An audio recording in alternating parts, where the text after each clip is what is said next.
watching iRacing on the Ghostfire Media Network.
Good evening, ladies and gentlemen. I am Adam Wood, your host tonight. My co-host tonight is Josh Laston.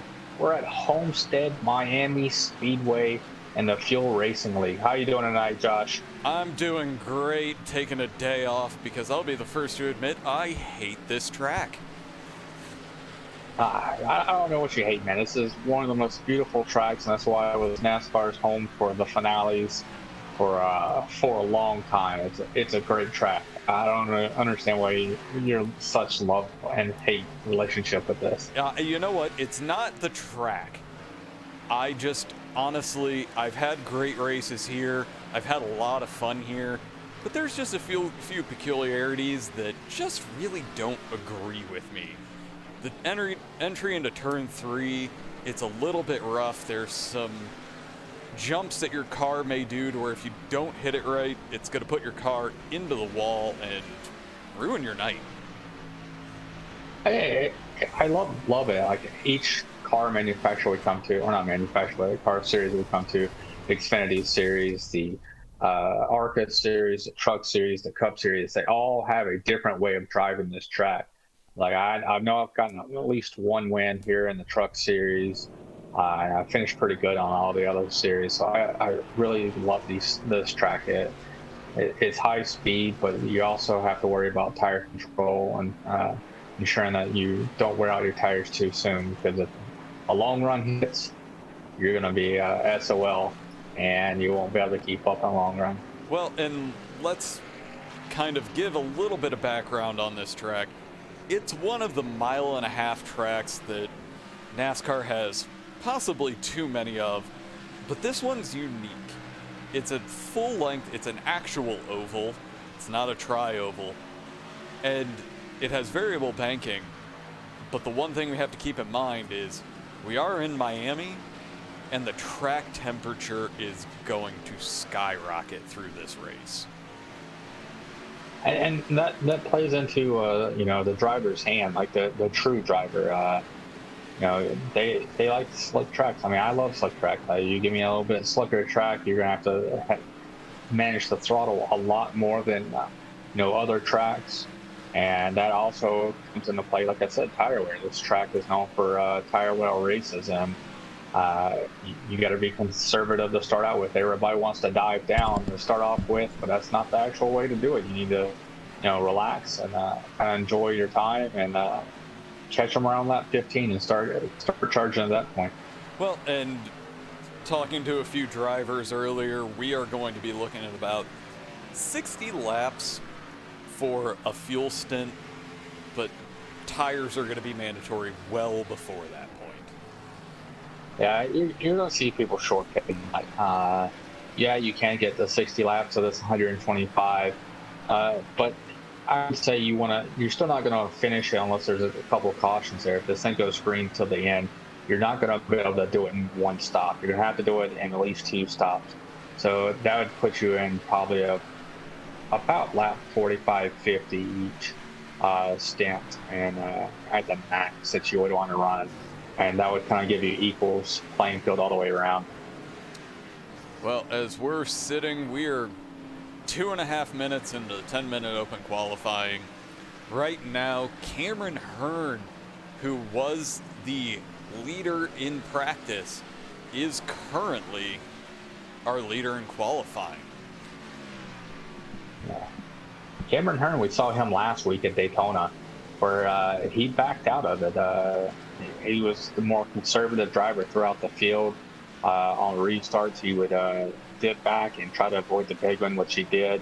Ended up coming home pretty. I can't remember exactly, but I know he got a top 10 finish, I believe, out of that one by being conservative all night long. Well, he was the one that ended up tagging Blake Gordon on the last lap and created a little bit of chaos that gave last week's winners, just J.J. Odell, the opportunity to take the lead, as we see our leader apparently has a little bit of a vendetta for cones. I mean, who doesn't have a vendetta for these cones? You know, they're there, hit them as you come out of pit road, hit them. Don't hit them as you're going into pit road. You know, iRacing does not like that.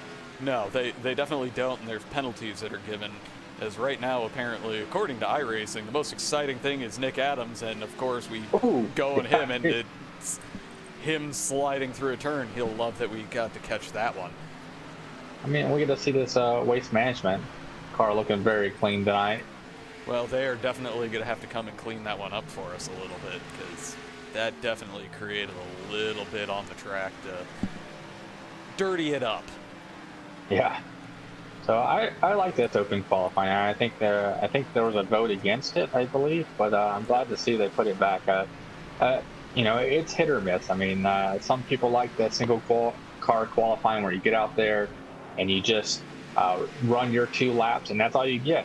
And there's no drafting, there's no help, there's no teamwork involved. It's, everybody gets their one shot. Whereas, some people like open qualifying where they can use the draft, they can use teammates,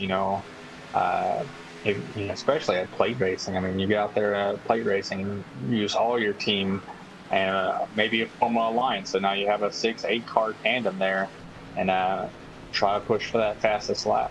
Well, I will admit that some races it has its advantage. I, unfortunately, being a driver in this series, but taking a night off because, again, Homestead's not a place that I really want to run, and we have a full field tonight with 43 cars. Honestly, at intermediates and short tracks, I like to be able to go out, do my 2 clean laps, and then come back in. And right now, as we see, we're looking at Alan Edwood and Brandon Bernhardt running next to each other, and somebody's going to get an advantage from that lap. Yeah, I mean, you can't run side by side here. I mean, you can, but not for qualifying. You're not getting any laps. You're scrubbing speed. You don't want to do that. You want to be out there on 4-fresh set of tires, drafting off somebody. You want them probably about 10 cars ahead of you. So you get that pull coming off of turn 2 and 4. Not necessarily going to the center of the corner, but you want them just enough out of reach. So whenever you come off that corner, you're going to sniff that draft and pull up to them on that back straightaway. Well, and driver to driver, as we're going through, and if we put back on the exciting camera, we should probably end up seeing quite a few different lines. There are going to be some people that are going to hug the bottom, like we're watching Blake Zeedy, who just loses it, of course, right as we go to him.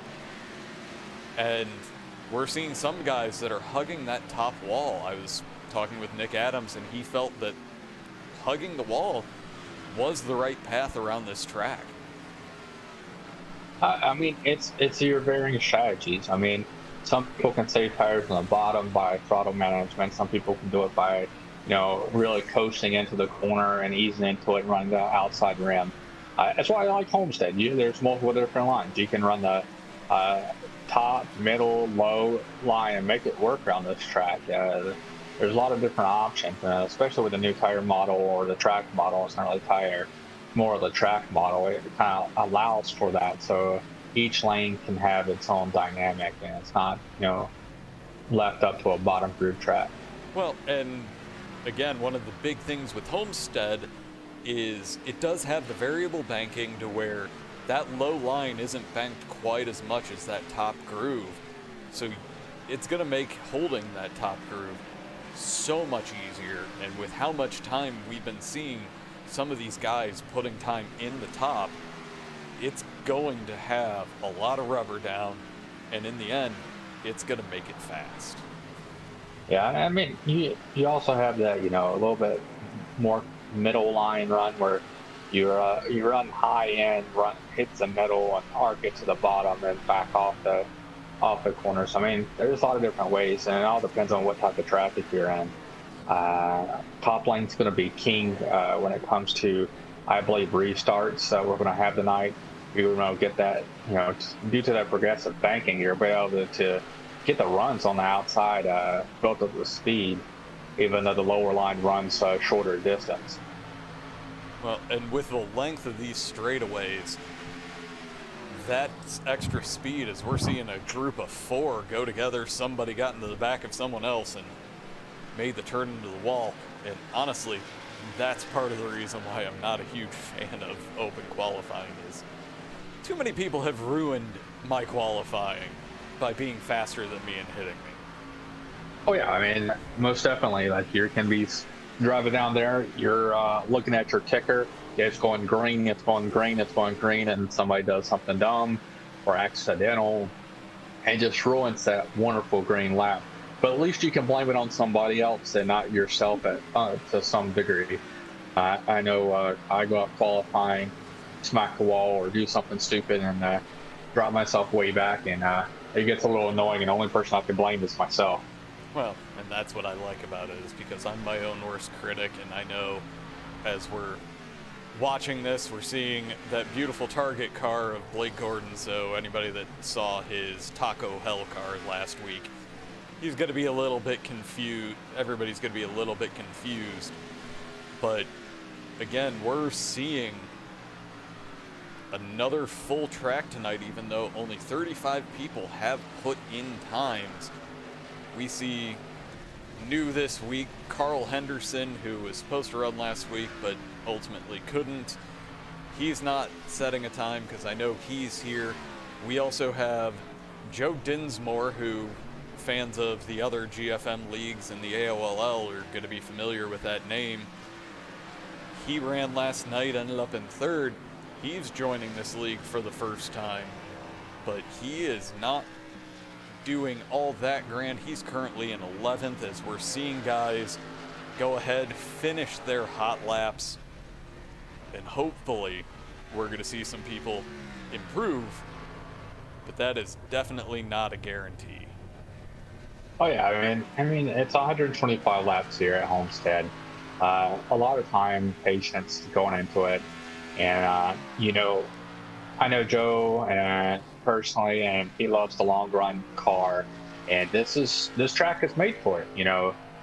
It's made for that guy to be conservative, to walk the dog at the end. But it doesn't mean that none of these other guys, we're still getting used to all these fuel drivers, of how they drive their cars, and who's conservative, who's aggressive, who can save the tires, and find that fine balance.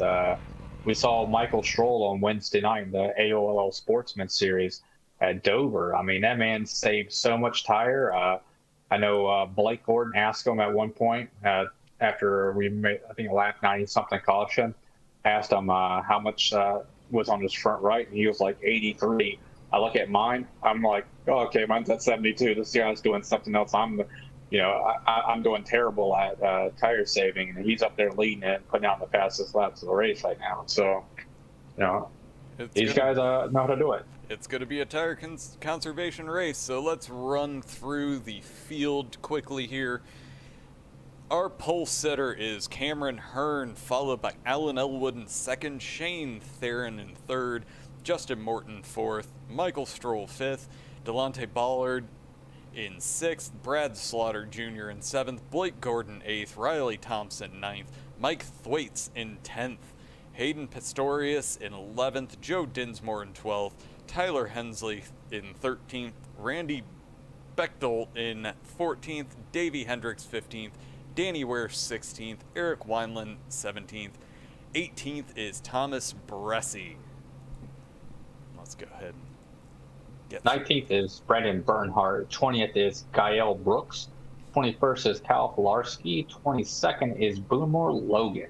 23rd is J.J. Odell, our last week's winner. 24th is Garrett Heath. 25th is Nick Adams. 26th is Travis McQuistion. 27th is Blake Z. 28th is Eric Driggins. 29th is Casey Shue. And 30th is Kyle Cooper. 31st is Sean Carmody. 32nd is Tyler Dolger. 3rd is Brian Kidda, and I am thrown off by this many cars. 34th is Zach Edwards. 35th is Steve Rada. Rada. I had a 50-50 chance there. Yeah. 36th is Chris Matthews. And apparently that is all we have on here, and apparently this does not want to go farther. So we got 37th is Jonathan Carvon, 38th is Carl Henderson, 39th is Matthew Rodriguez, 40th is Don Runkle Jr., and 41st is John Doble. Those are the last 6 or so did not qualify. And currently those final 3 have not exited the pits. So I'm curious if they're actually going to be joining us tonight. But luckily, Homestead is one of those tracks that it is 1 to green, so we are about to go green flag racing, and they are off as Alan Elwood gets a nose in front of Cameron Hearn, is going to have that high line, and he is going to try to get as much speed as he can, as we have Brad Slaughter Jr. make a move to get himself up into 3rd, pushing Shane Theron back ever so slightly, but that outside line is definitely getting a run right now. Yeah, these guys are mixing the lanes up really well. They're racing either at the bottom or the top. Nobody's really moving the middle grooves right now, but they're still side by side. A lot of action going on the front straightaway. As we have an incident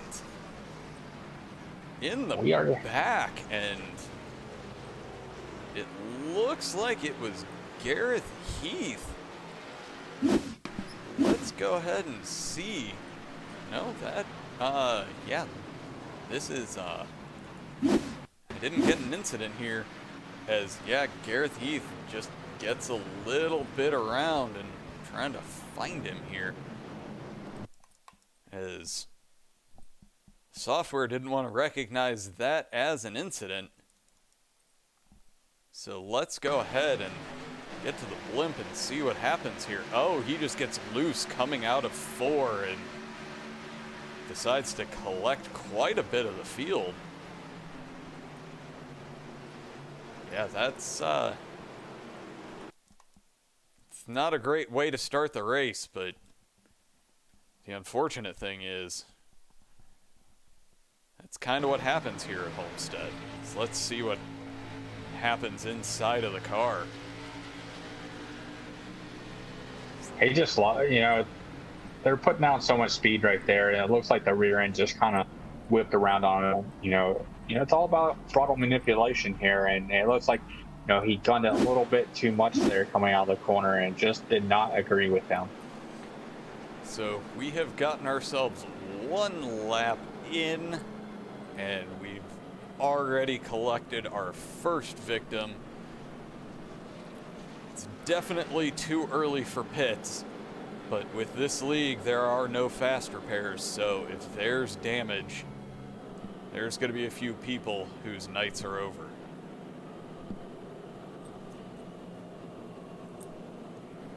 But we are fortunately going to have a few minutes worth of pacing, because we aren't going to have any excitement with pit stops or anything of that nature, as, oh, it just decided to wait a while before it told me that people crashed. So actually it was Calvin Flarsky who's the one who brings that one out on us and just, yeah, gets loose. And fortunately I was saying that that was Gareth Heath, but he was just an innocent bystander in all of this. Just happened to be the first one to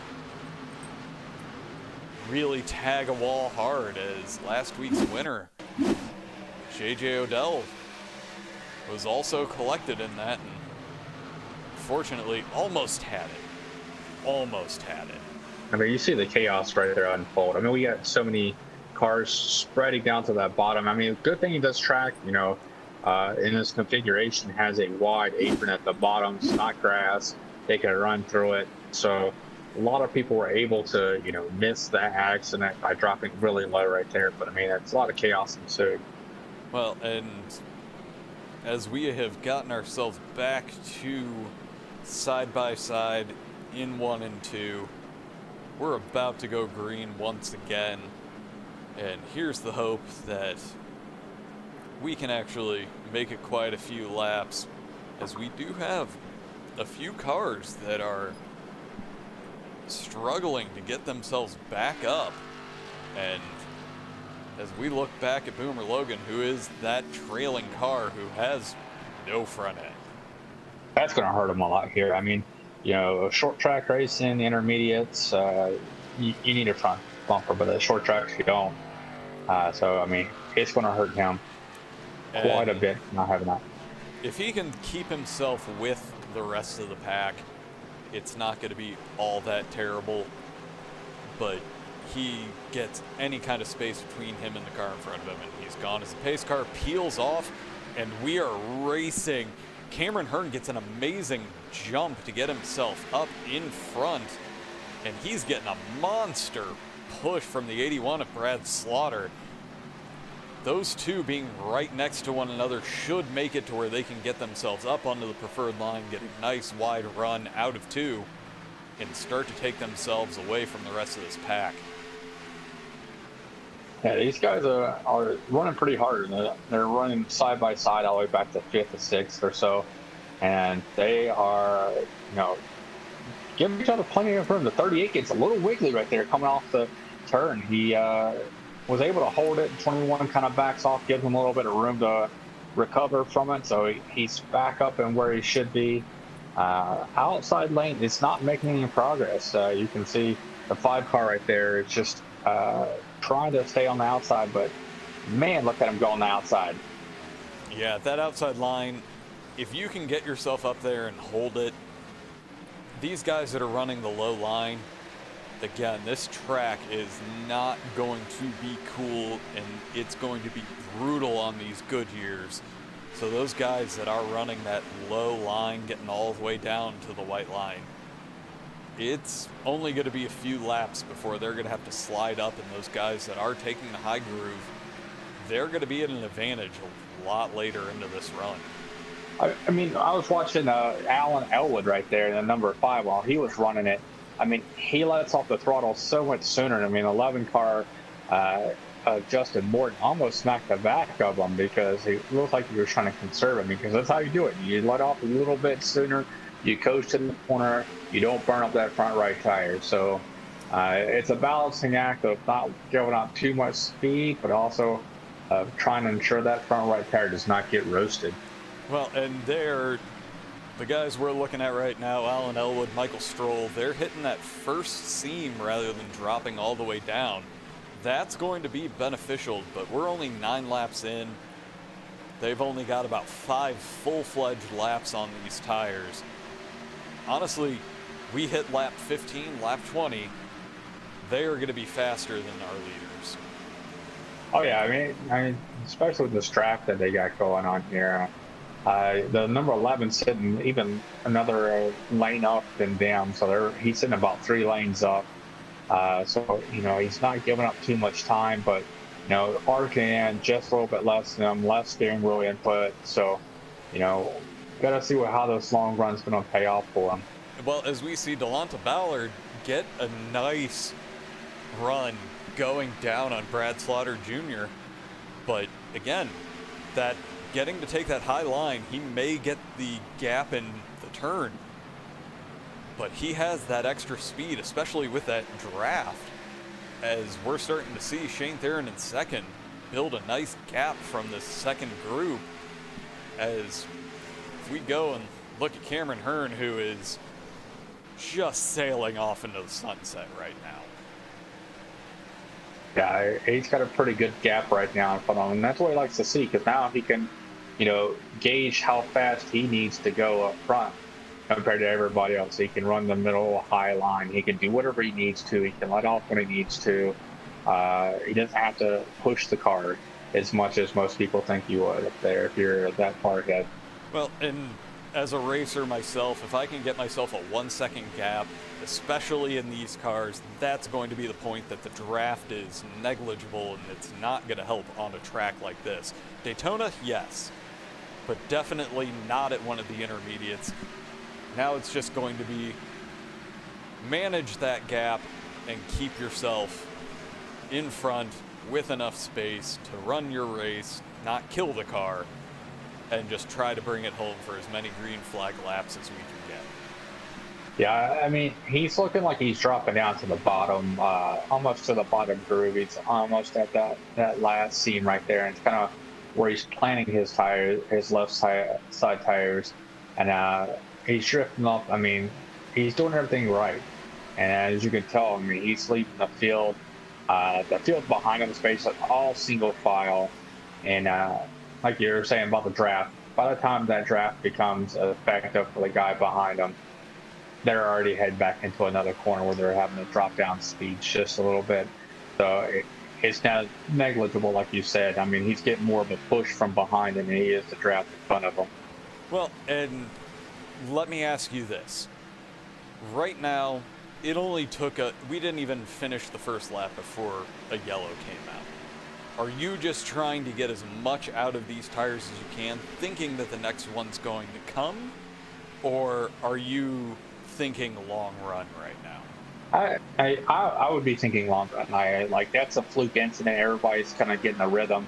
Something bad just happened. It was a fluke. So you can't base that one incident right away off the way this league runs. Well, I want to come back here and see Michael Stroll is putting the move on Alan Elwood to get himself up into fifth, but Alan is not going away. He is right up on that bumper and looking to get back on the outside. Michael Stroll is giving him plenty of room, but right now Alan's just dropping down, running the same line, making sure he can get that draft and maybe make that move coming out of two. I mean, at this point, you're fighting for second. The amount of the gap that is in first, you're fighting for second. And the more you fight, the more you're killing that tire, and it's going to kill your long run. So, I mean, for the most part, you're going to have to wait until either A, you just get a hell of a run, kind of like Alan, kind of like get a great run off the corner there, or B, the guy in front of you messes up. You start trying to play games or try to drive up or bottom. I mean, you're just going to wear out that tire and heat it up too quickly, and the car is just going to start pushing. Well, Michael Stroll just got a heck of a run right there. Come off the corner. It's going to bypass Brad Slaughter right there. It's going to drop down low. I think he might get freight trained here. As they're too close for him to be able to get all the way up coming out of turn 4, and he's going to get a heck of a run and really be able to keep him side by side, and that is not going to do Michael Stroll's tires any favors. Yeah, Alan Elwood went with Brad Slaughter there on the outside lane, which gave him a huge boost where Michael Stroll couldn't clear him. But as you can see right there, coming off of turn 2, that bottom lane just held him out, was able to clear him, but Brad Slaughter closed the gap going into turn 3. Well, and right now we see Alan Elwood taking a little bit higher of a line, and that's leaving the door open for Justin Morton to try to get a little bit of a run on him. As we see Alan is dropping from Brad Slaughter, even though Brad, I don't know if he got a bad entrance or if he's just reached the point that he thinks my tires are hot, let me just run the wall for a few laps, cool him down, and then take the fight back to Michael Stroll. Dattery knows that, hey, I just got beat. Let me try to change my game up and start playing for a long-term thing. So we still got a long ways to go in this one. So, my bet is people are coming around between 40 to 55. I don't think people are going to extend it all the way out to lap 60. So, these guys still even with that caution that came, I still think they're going to make it a two-stop race if we go green all the way. Well, and the question that runs through my mind in that situation, as we are starting to see Brad Slaughter take that lower line again, I think he was just trying to cool his tires, but Alan Elwood gets an amazing run, gets around him, and chances are he already has that ability to get himself up onto the preferred line, take the full arc of the turn, and has the job done to where he is now running in 5th, but that's 3 spots down from where he started. Yeah, and right now you got Michael Scholl dropping down for 3rd spot right now. He is trying to take it. He dove underneath him right there, going through the middle of the corner. Delonte Ballard is fighting back on the outside line, going across the line there. But I think Michael Scholl's going to clear him right here. I think the inside line is still the most viable line, probably for another 5-10 laps. And then I think the outside line is going to be the one that's going to start prevailing. Well, as we also see Alan Elwood get a great run, and I don't know if right now, if Delonte Ballard just overcooked his tires trying to catch Cameron Hearn, who is 3 seconds clear of 2nd place right now, if he was just pushing a little too hard to where now he's just going to be a sitting duck for a lot of these guys right behind him. Yeah, we're going to have to see because, we have Michael Scholl is just sitting right behind Shane Barron in 2nd. So he's trying to track him down. And Alan Elwood looks like he's just following suit there. And they're slowly making their progress and inching up. So the number 11 looks like he's kind of staying where he's at back there in 6th spot. Actually, I think he's in 7th. So he's running the low line. Brad went back up high, so they're door to door coming off the corner here. But it looks like the outside line may prevail. He drops back down. Well, and the thing to keep in mind right now is these two are not teammates. So they are probably looking for that little bit of bragging rights to be a podium finisher. Brad Slaughter gets a little wiggly coming off the corner right there. 11 had to check up, and then Blake Gordon's coming in there. He's in 8th place right now. He's moving on up, followed by Eric Wineland and David Hendricks rounding out the top 10 right now as we're sitting after 25 laps here. So we are 1/5 of the race distance, and as we can see on the track map, we've reached the point of being quite spread out, but our leader is only about a turn away from the first of the lap traffic, and that's going to create some very interesting situations. As we know, right now that's the 85 of Boomer Logan, who does not have a front end on his car. Yeah, I mean, that's kind of throw mix and everything. How will everybody get by them? How will the lap cars treat the lead lap cars? Will people use the lap cars as picks to get by them here on these long runs? There's going to be a lot of strategy. I mean, lap cars do play a vital role on people on the lead lap cars on the track. Well, and the big thing that we have to keep in mind is we are seeing Brad Slaughter Jr. actually make great use of that high line to keep himself right along Justin Morton and ultimately be able to beat him. He's dropping down to make sure that he can't get a great run, but those two are running side by side, and Justin Morton's getting great runs off of that bottom line to keep himself even. But anytime that we see Brad Slaughter Jr. run that wall, the amount of speed that he carries off the turn is just no match for anyone that is running that low line. Oh, yeah. I mean, you get a heck of a run. That's why I say, about halfway to 3/4 through this first run, the outside lane or middle to outside lane is going to be where it's at. The bottom's not going to be able to carry the speed anymore. So we're going to have to see what it is. Blake Gordon is all over the back bumper of Brad Slaughter as he came out of the corner right there. He is just like, I want to join this party and I want to keep moving forward. And I've been watching Blake in the past couple laps, trailing these guys. And he's been running the middle line. He hasn't really run the high line. He's not really running the bottom line. He's just gravitating towards that middle line and, making it work, just slowly inching, making up ground on these guys. Well, I've run with Blake on this track. Granted, it was in Indy cars, and this man absolutely loves that middle line no matter what car he is. As he is door to door with Brad Slaughter Jr. And unfortunately for Brad, Blake's just getting to run his preferred line.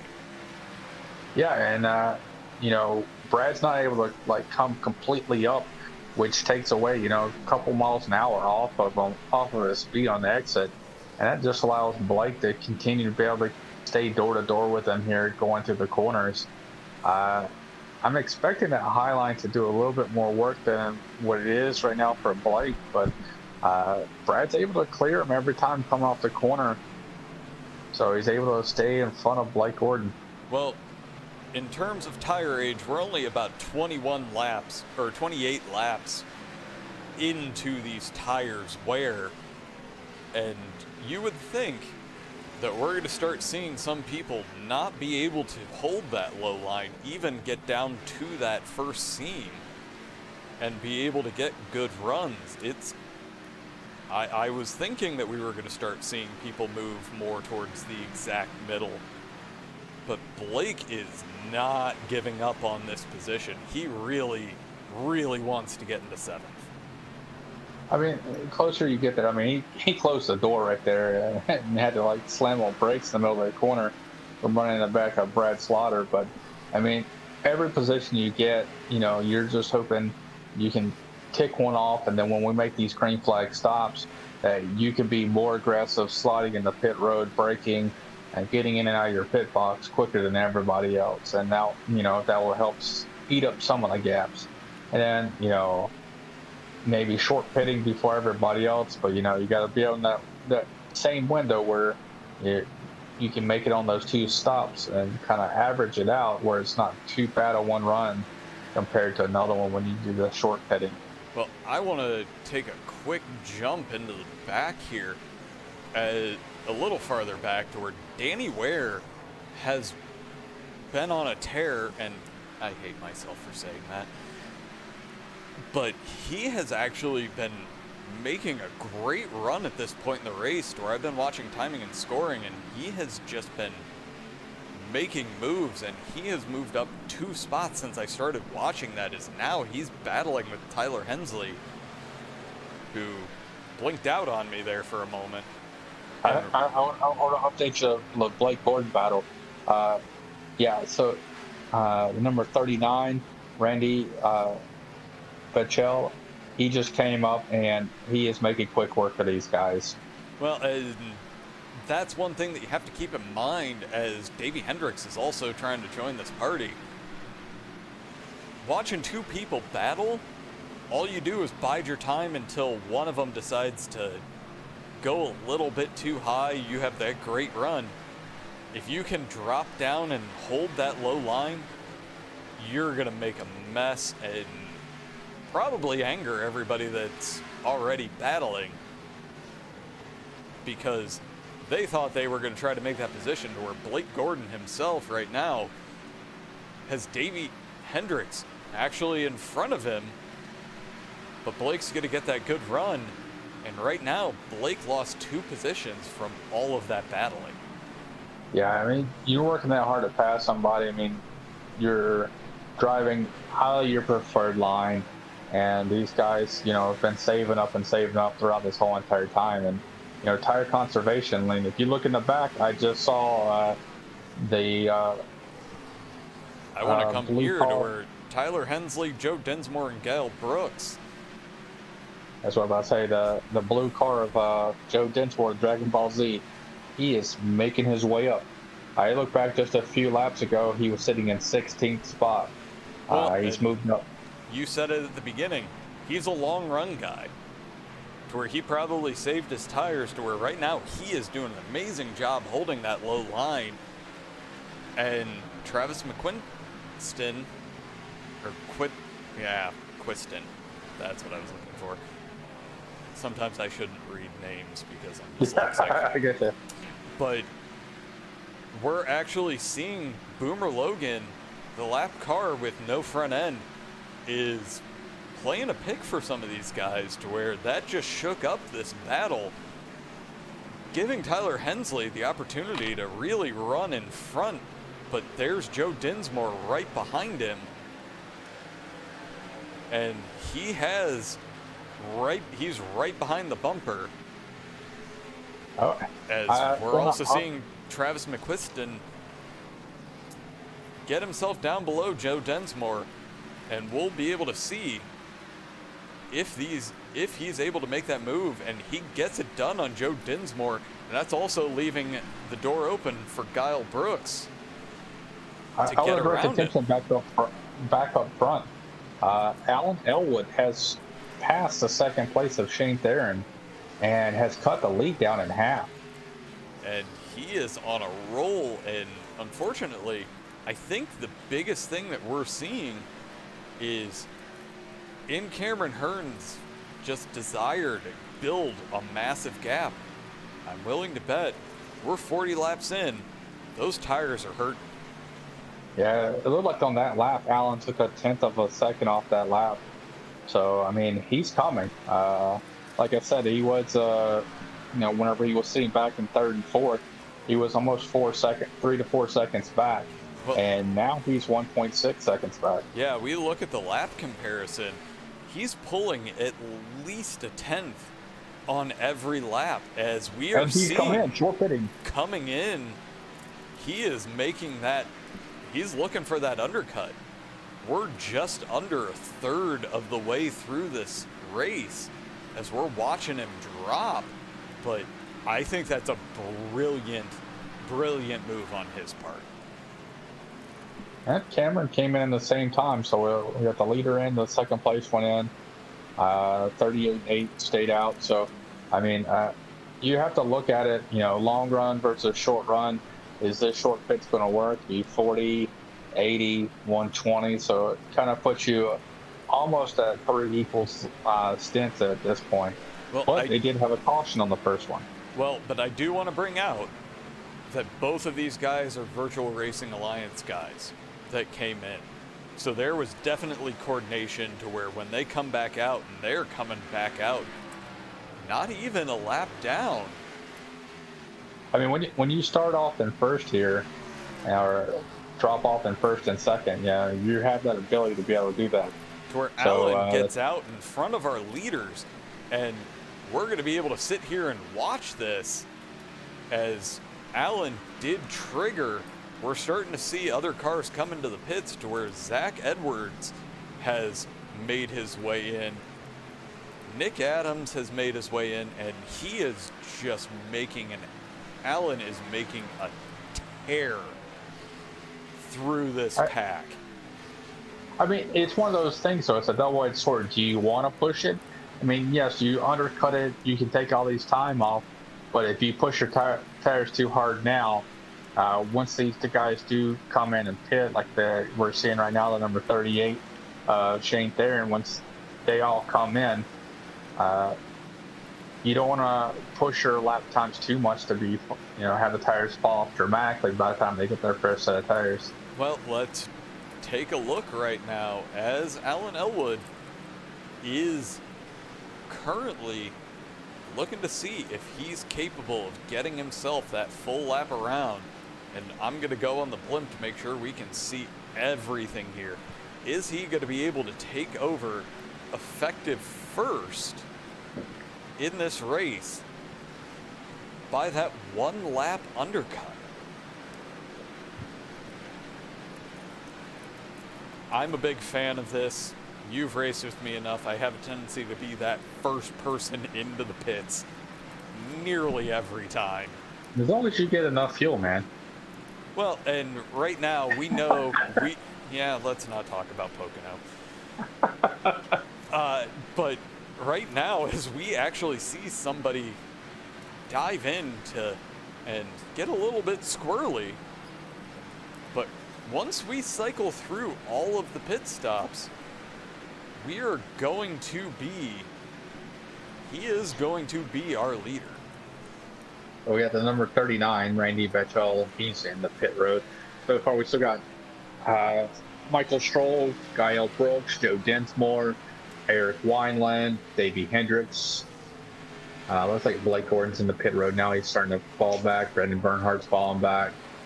So, well, as I look at my own teammate, and he's the one who gave us our fuel estimate tonight, Carl Henderson screwed us in the 4 hours of the Roval by bad math, which was partially prompted by me, to where I had to take a last-minute pit stop. So if anybody listens to Sundays, I really don't trust his judgment on these things. But honestly, for those guys that are staying out, we have Michael Stroll, who's currently staying out.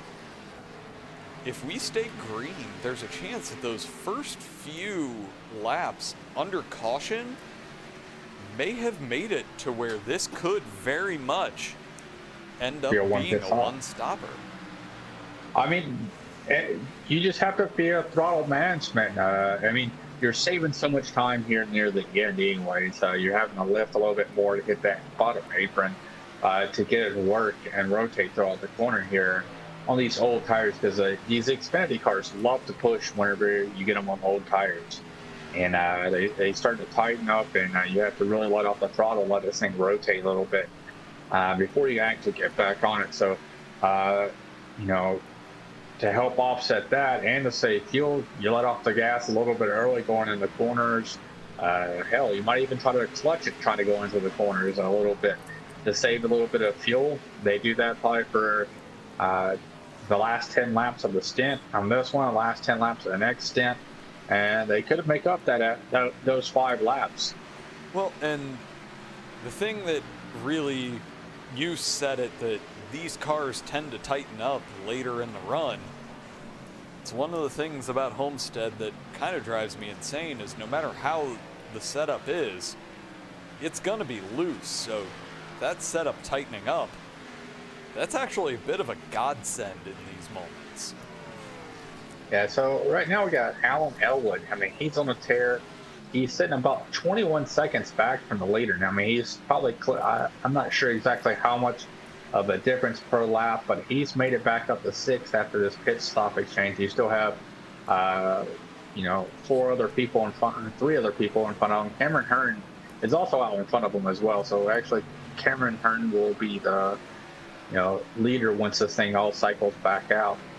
Well, you say that, and I have that data. Alan Elwood is a 1.5 seconds faster. His last lap was a 34.56, and our leader is a 36.18. So that is a 1.5 seconds difference. Yeah, so a 1.5 seconds difference. It's going to cut away. I mean, we're at 15 laps here, or a 15-second difference. So less than 8 laps, or actually less than 7 laps, we're going to see on Paso for the lead here. Well, and I think that, again, for me, Michael Stroll, he's probably staying out as long as he can, hopes that there's a caution, but there's not really too many battles. If we actually go to get something that's under like a 1/10 of a second, we have to go back to 25th, and these cars are a lap down right now, and that's Nick Adams and Brandon Bernhardt, as Nick gets around Brandon. But we aren't really seeing too many close battles. So we aren't going to really have too many opportunities for a caution to be brought out. I mean, you have that, and you also have him, looks like they're probably might be trying to that one-stop race.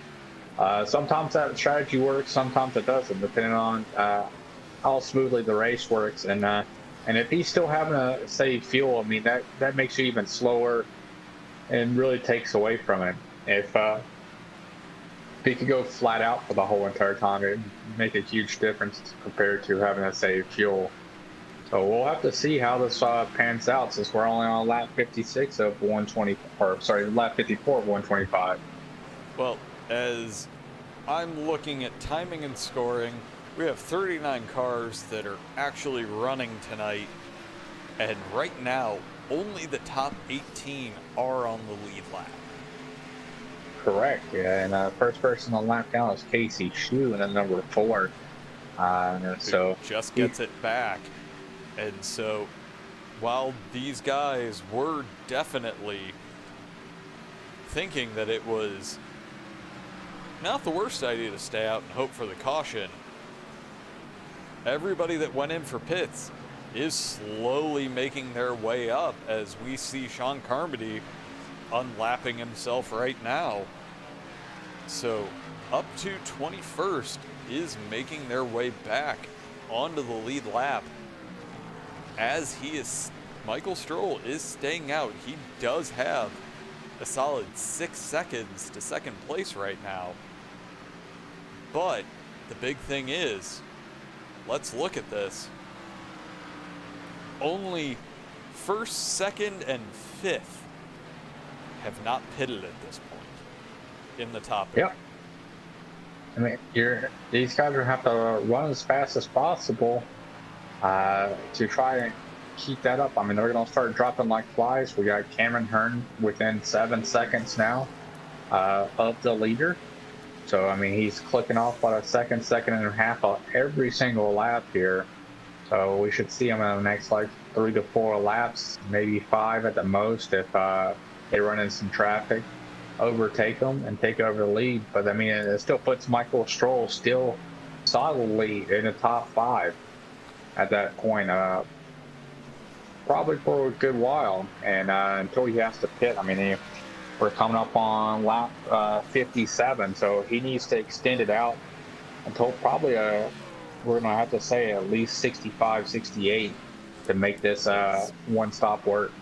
I'm not sure what actually happened here, but it looks like we actually had a wreck. But Mr. Carl Henderson, not sure what happens here. Oh, he gets tagged by Blake Gordon after hitting the wall and gets sent down. And I think his bromance with Blake may be over after that one. I tagged the wall and Blake tried to check up there a little bit. It doesn't look like Blake really had nowhere to go. And the rate of closure between him and Blake was a little bit too fast, too quickly. Well, and unfortunately, not many people have gotten to see Carl running on track with Blake Gordon. There's a bit of a skill disparity there. And unfortunately, Carl's not going to be in the broadcast booth on Sunday to yell at me for that one, so I'm going to go ahead and throw it out there. But we got Michael Stroll still sitting out there. We're at lap 60. And he's still ticking on some laps here. Sitting in first spot, Cameron Hearn, who has 4 fresh set of, they're not really fresh set, they're fresher now. Then Cameron Hearn, or then Michael Stroll at 3.5 seconds back. And now it's 2.4 seconds back after they clicked off that lap right there. So these guys are coming to the front as quickly as possible. Well, but the big thing to pay attention to, and unfortunately, well, let's do this. Those lap times are going from 1.5 seconds down to close to 1 second. So his push to get after going into the pit, it's starting to wear off. So this may be advantage Michael Stroll if he does end up only doing a single stop tonight. I mean, you're looking at it right now. He's still sitting there. It'll probably be another lap or so, because getting to Michael Stroll and passing him, even though you're 1 second quicker, is 2 different things. He's still the race leader. He doesn't have to pull over. He doesn't have to like, hey man, I know you got a fresh set of tires, and you can wipe the floor with me right now with them. But there we see him. We're calling. Diving into the pits as Cameron Hearn had closed it down to about 1 second. And at lap 62, he's going to have to be praying for a caution to make this one stop work. Yeah, there's no way on the current trajectory of where he's at, he's not going to be able to make the finish in this one stop right here. He needed to go at least 64, 65 laps because he's not going to be able to get the full 60 laps in on the next one because of going green flag this whole entire time. Well, I hate to admit it, but Carl's estimation was right for once. But I did not. That is actually a Herculean effort from him to try to make this work, and I'm thinking he's going to be trying to conserve because the pit lane time is 43 seconds. So there is it's not a short time. We're talking well over a lap. Yeah, he came in right as the leader was going to come to him. So he's still one lap down right now. He wasn't as fortunate as Alan Elwood was and Cameron Hearn, where they did not go a lap down their pit stop. When they went out there, Michael Stroll was able to stay behind them. They were able to get back out on the pit stop. But now we're seeing Michael Stroll having to come from behind, being one lap down. So if the caution came out right now, it would not favor Michael Stroll. Well, he's definitely going to have to work pretty hard to get himself back up. And actually, he's back out.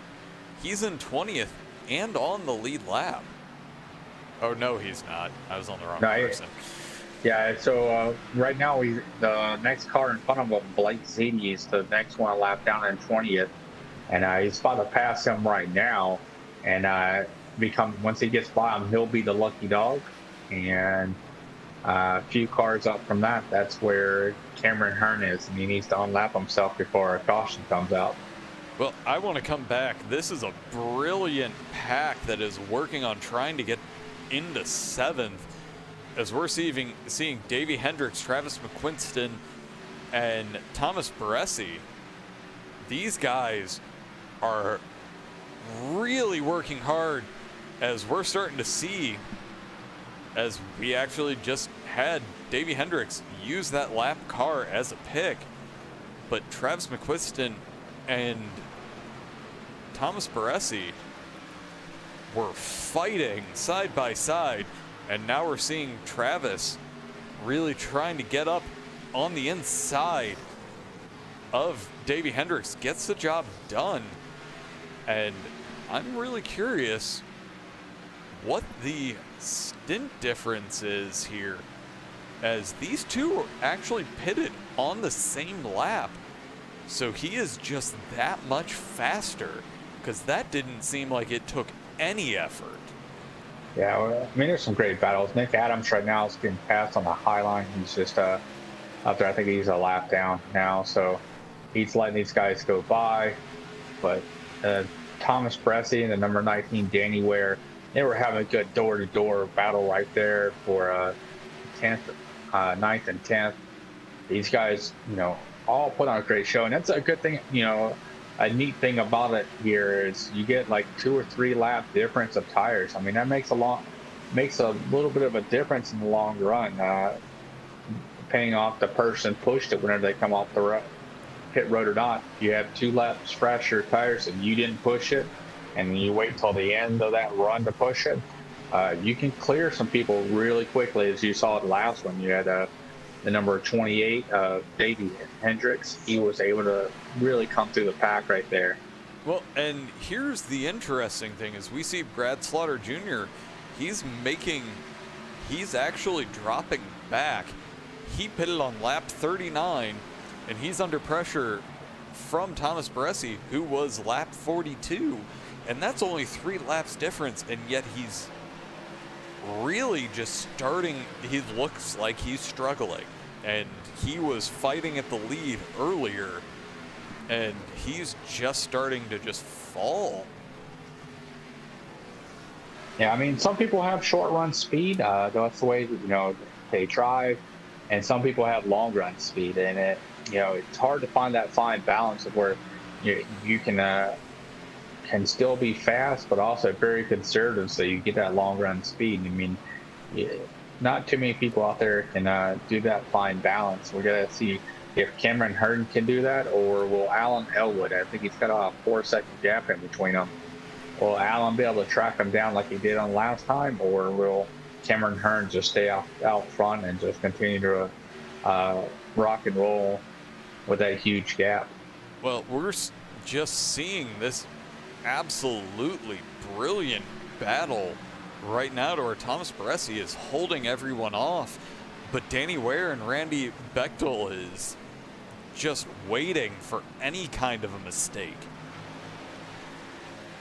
Yeah, I mean, he's fighting every spot he can. He's going to drop down low going on the back straightaway. The 39's going to go with him, looks like, going to try to drop down low as well. Go on a little extra push going into turn 3. They're going to run side by side, but it looks like that middle groove, he didn't run the high groove. He ran the middle groove, kind of did not give Danny Ware any place to go. Thomas Baresi was, running that middle groove, so it's hard for him to get a good run off the bottom like that. And especially at a track like Homestead, while these guys are fantastic, you still have to have that little bit in the back of your mind, as we're about to see 3 wide with someone coming out of the pits, and unfortunately I don't know these guys well enough to That's Ballard. And Delonta Ballard coming out of the pits. That's scary under any circumstances when someone comes out of the pits. But right now, we're actually just seeing him just tear away from these guys with minimal effort, as he's going to try to fight his way back through the pack after that very early pit stop. Yeah, if Delonta Ballard is just pitted, I mean, that's a really short pit. I mean, he only had at the minimum like 34 laps on his tires right now. We're not expecting people really to start pitting again till lap 80. We're on lap 74, and he pitted now. He's short pitted to get that extra little oomph underneath this right here, but it's going to hurt him in the long run because he's going to have to put a full almost 60 laps on his tires. Well, and I'm actually going to say I like the move a lot myself, that we're at the point he got through the best laps of those tires, as it looks like Nick Adams crashed. We'll get to that in a minute because that's all too common. But he got through the best laps of his tires, realized this is probably going to stay green for a long time, and if he is able to use those laps that he's going to be able to run 34s, once he hit the 35s, he's just like, okay, I'm just going to go ahead, get my new tires, and just run to the end. Because everybody else is going to have to pit, and they're going to have many laps of much slower times. And once they pit, he's going to be able to move himself back up. Yeah, I mean, it's a trade-off for short run speed versus long run speed, and he's going to be able to siphon up some seconds here. But when the leaders and everybody else starts pitting the next 3 to 10 laps here, it's kind of where the range, if they kind of do it like the first pit stop, he's going to he's going to be running that 1 second off a lap compared to everybody else. So then he's going to be giving up the time. So, it's a short trade-off. Well, and it's the fight for track position. Once everybody else starts diving in, anybody that's in a nice tight pack, he's going to have clear air. And as we look, he's got relatively clear air. He's able to get down onto that bottom groove and make moves on people right now. But once everybody has the same tires, they're going to be able to run the same line as you, really be able to hold it to where he's going to have to battle. And right now, everybody's giving him the space that he needs, and he can just fly. So, bring it back to the front. Alan Elwood is not actually closing the gap at all. He's actually lost more. He's lost another 4/10 of a second there. He's on a race leader, so he's not closing them down like he did in the first stint. The first stint, he was able to drop almost a second and a half to 2 seconds there in the last couple of laps before pitting. But it looks like this time, I think Cameron Hearn maybe didn't have to push his tires too hard, or he found something out that helps him out with his long run speed, so nobody could catch him. But he was able to put some huge distance right there on second place, Alan Elwood. Well, and their lap times, Alan Elwood was about 2/10 of a second slower. Okay, 1.5. But in all honesty, that's respectable, especially considering they came in at the same time. They are teammates, so they're in the same chat, they're able to communicate, and sometimes between teammates there's a little bit of competition. But at the end of the day, you really want to see those guys that, unfortunately, you have to see every week do well. But we're seeing the lap times really start to even out, and we'll see if he's able to make the same kind of run late into the stint, even though they are coming up. This is about the same time that they pitted earlier. Yeah, they pitted on lap 40 this last time, so they kind of cut it in. So they might push it a little bit further, so they have 40 laps left on this next stint, so they might come in around 85. But, you know, we should be looking to see if everybody's trying to do it kind of closer to the same spot here. In the next couple of laps, I think that's when the next pit window is going to be opened up. I don't think many people are going to try to push it too much further. We know Michael Stroll, I mean, he's only back up to 15th after pitting that time. And, you know, only thing he can think of is to stay out as long as he can to lap 115-ish, because I think that's about as far as he's able to get, 115, 120. And once he gets to that point, he's hoping, you know, there's another caution that comes out. Well, and he's still in the top 5, at least at that moment. Well, and that really plays into his strategy. But right now, we're very spread out on the track.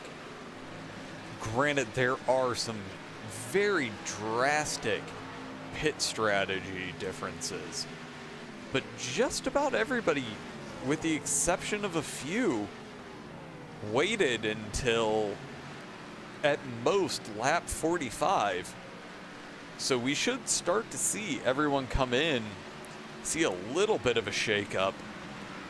But I'm really curious on who's going to run the tank dry this time around, and hope that there's a caution. But these guys have all settled in. Everybody's giving everyone plenty of space. And you bring up Michael Stroll, as I want to come back here. He's ready to make a move. Gets himself down below Hayden Pistorius. Gets the job done. And that actually gives Nick Adams the opportunity to get down below, get the move done. But Nick Adams also he pitted on lap 73.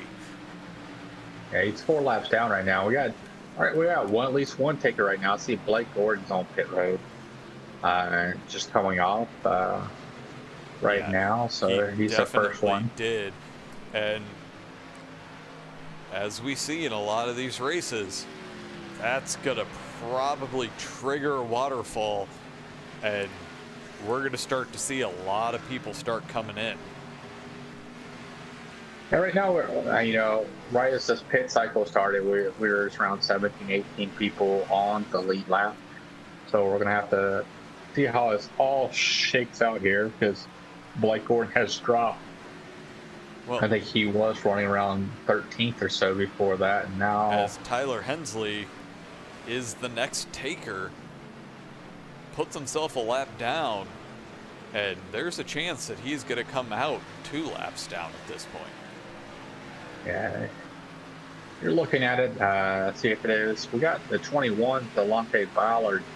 He is about to unlap himself. So, we saw him go in a handful of laps ago, but he's just now unlapping himself. So, I mean, how much time are you really saving if you took that long to get yourself unlapped? But at the same time, if we stay green as he gets really close to the number 85 of Boomer Logan, he's going to be able to continue making up time and really start to position himself to make up that time to where even if he isn't planning on running to the end, he may be able to go in with the leaders and keep himself in the proper position to stay on the lead lap, even when everyone has fresh tires.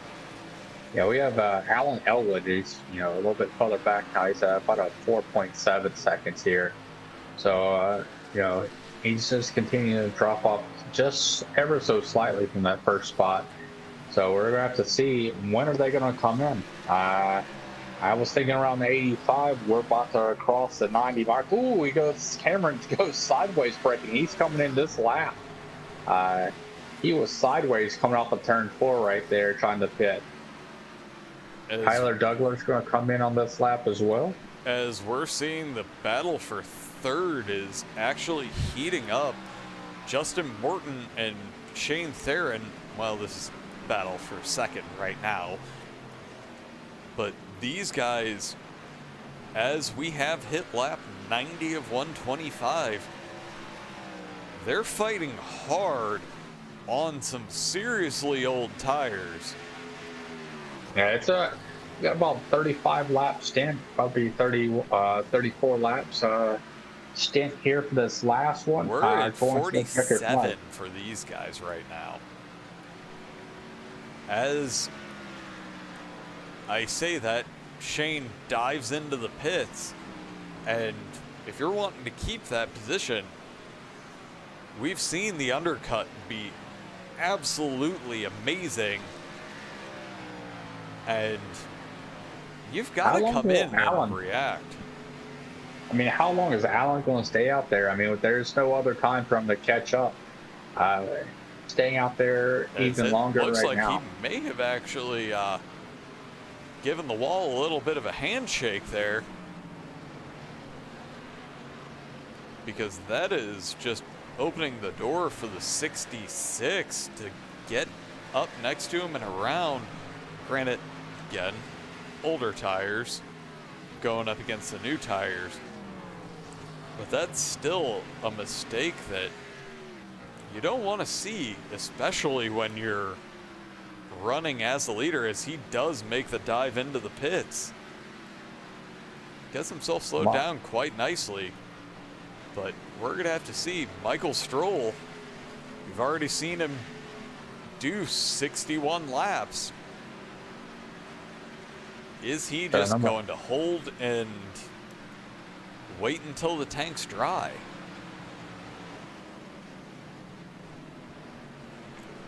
And if he does do that, that is going to give him amazingly fresh tires in comparison to everyone else out on the track for these the last laps. I mean, does he do a splash and go with 5 laps to go? I think he's going to have to at least take outsides. As we can see, there's not sun out on the track right now, so that's going to make it a little bit cooler. But there's no way he can survive, even saving those 7-8 seconds on that old of tires in comparison to these guys.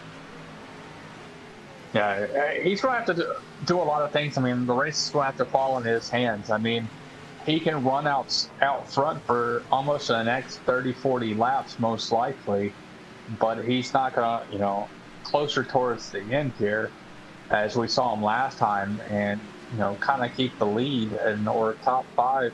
I mean, at that point, you're hoping for a late race yellow that puts you back on the same playing field, because nobody's going to stay out. People are going to people are going to come in, get that fresh set of tires, and ready to rock and roll for that last green white checker or whatever it's going to be. Because if you don't get those tires there at Homestead, you're going to be a sitting duck. Well, and let's go back to the people that have most recently pitted. As we're on lap 95, I'm looking. The most recent pit is Alan Elwood, and his last lap was a 34.05, as opposed to Michael Stroll is a 35.81. He's well over a second and a half faster. Yeah, Cameron Hearn is sitting at 5 seconds back right now, and sitting in third spot after making that pit stop. So, I mean, Michael Stroll is going to be able to have that blistering, not really blistering, but, that huge buffer that he had this last time whenever it came in. They all came in, so. Yeah, and honestly, especially in a race that goes green as long as we have, it all comes down to strategy in these situations. All right. Michael right now looks like kind of a sitting duck. Cameron Hearn's going to get to on the next lap or so. Delonte Ballard, he's sitting in fourth spot. Gael Brooks has not pitted as well, so the first and second still need to come in for at least one more stop unless we get some type of caution. Then everybody's going to stop. And but you got Delonte Ballard, Eric Wineland. I'm not sure if his pit stop in, pit stop in. Eric Wineland came in on 63 the last time, so he is actually running with one more pit necessary. And then you got Alan Elwood sitting at 14 seconds back. So that's a huge difference between Cameron Hearn coming in, being 2 seconds back from the leader, and Alan Elwood being the next one on the 4 freshest tire at 14.9 seconds as back. Cameron Hearn is getting the move done to take over second, and really he should have Michael Stroll before we cross the line one more time. I mean, look at him selling right there. He moves up that one extra groove. I mean, he's able to just stick it right there and just pull him down the back straight away. If you are in Michael Stroll's shoes right now, are you going into the pits? I think he's made his bet. I think he has to stay out and hope for some type of yellow, somebody to overdo it in the last 5-10 laps, and mess up where they're gonna have to throw a yellow flag. I want to say that is the hope, but again, we've managed to go close to 100 laps at this point. Full green, 2 pit stops for just about everyone, and not an incident to be seen. Yeah, I mean, there's some been solo incidents, but did not trigger a full caution, so they were able to get back up going, and nothing substantial here so far for cautions here, except for the caution on lap 2.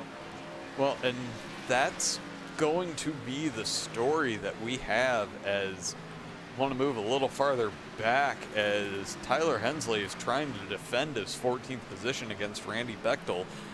And right now we're seeing the difference between lap 85 for pits, as that makes way for lap 91 and those 5 lap fresher tires. Randy Bechtel is significantly faster. Yeah, like I said, you get that trade-off of that instant gratification of short pitting to get it, and then you're able to make up that time. But then the guys with the faster time, if you get a long green flag run, they're going to put the hammer to you as long as they are able to run fast laps, but also conserve it as well. I'm going to we see the number a little further forward, and of course I missed my click there on the cameras. as it looked like Eric Wineland was going to try to make a move on Justin Morton. He was within 0.2 of a second, but oh wait, no, that was Justin passing him, because yeah, we're talking 30 lap newer tires there. There was no hope there. And right now, I want to come to the front as Michael Stroll is under pressure from Kyle Brooks, who gets the job done. And again, we're talking two guys that are on the same exact pit strategy right now, as they are door to door.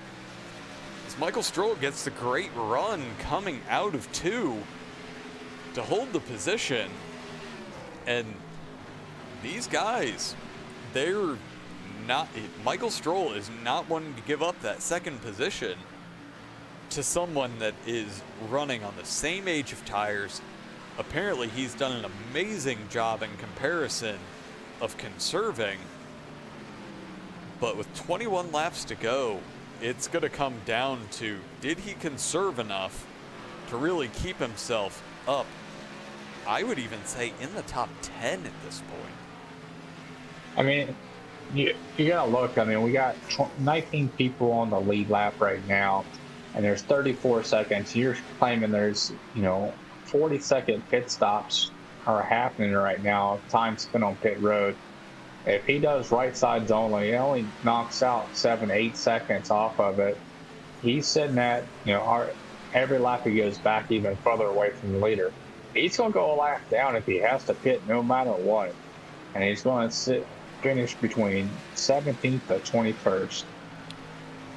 I would honestly say it's going to be deeper than that. He kind of made his bed here, and if we stay green the rest of the way, he's probably not even going to see 20 tonight. I mean, if he comes in for a splash of gas and goes, that's a 7-second, maybe 5-second pit stop at the most for him. And I mean, I'll knock off another 7. So I can see a top 25 finish for him tonight if it's the way it keeps going. And that's very unfortunate for somebody who has been running so well all night, that just the pit strategy is what ultimately puts him to the back of the field. I think to make that last his pit strategy work, I think he would have needed to actually come in and pit it on lap 2 or 3, or maybe even 4 right before he went green. He would have started dead last, sitting back in 35th, 36th. But his strategy would have worked where he would have had those extra 3 laps or 4 laps of fuel where he could 100% make it to the end. Well, and again, these are the kinds of gambles that these guys have to make, and on the fly. And I've run with fuel for the past 2 months at this point, if not 3.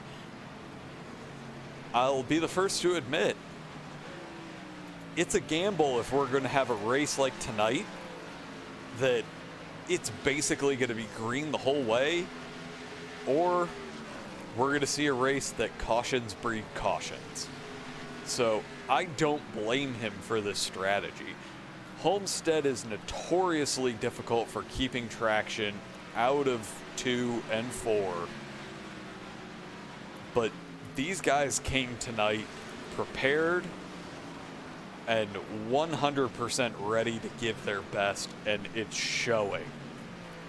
So we got Alan Elwood. He's about to approach this. He's just 1 second lurking behind Kyle Brooks right now, sitting in 4th. So he's about to kind of push these guys. If they're in a fuel savings mode, I mean, they're probably going to let him go by so they can stay in that fuel savings mode. But I don't think they are. I think, they're doing their best. Well, and the big thing to keep in mind is they went to lap 61 on their first stint, but that also had 3 laps of caution thrown in there. So these guys have to be on the verge of running it dry. Yeah, I mean, you came at 60, 120, so they have what, about another 10, 9, 8 laps As at the we at have that late caution. Shane Theron loses it. And oh, this is about to get very interesting for these last few laps. Let's see what happens. Everybody's coming in for this pit stop. Everyone's going to come in. But right now, oh, it just with Shane, he got loose and came back up onto the track. Had he, rather than coming up onto the track, stayed below that white line to get himself back up to speed, we probably would not have had that yellow. Nope. There's, Cameron Hearn up there is like, why did this happen? I had a huge lead. There's no way that this is supposed to happen right now. But guess what? It's 4 fresh tires. These guys are going back to business. Michael Stroll has pulled off, it's going to be a miracle right now. He was the most happiest man in the world to see that caution come out. Him and Guy Brooks, they're both sitting 2nd and 4th right now. So they are happy. I mean, hell, we got Delonte Ballard sitting in 6th right now, who did that short pitting. So he's seeing our leader come in, and honestly, this is going to be everyone. We're going to see some people get their laps back, but this is going to be a great finish tonight. As we do actually see a few people. Hayden Pistorius, who came in on lap 88, he's staying out. We're seeing a few people take that gamble.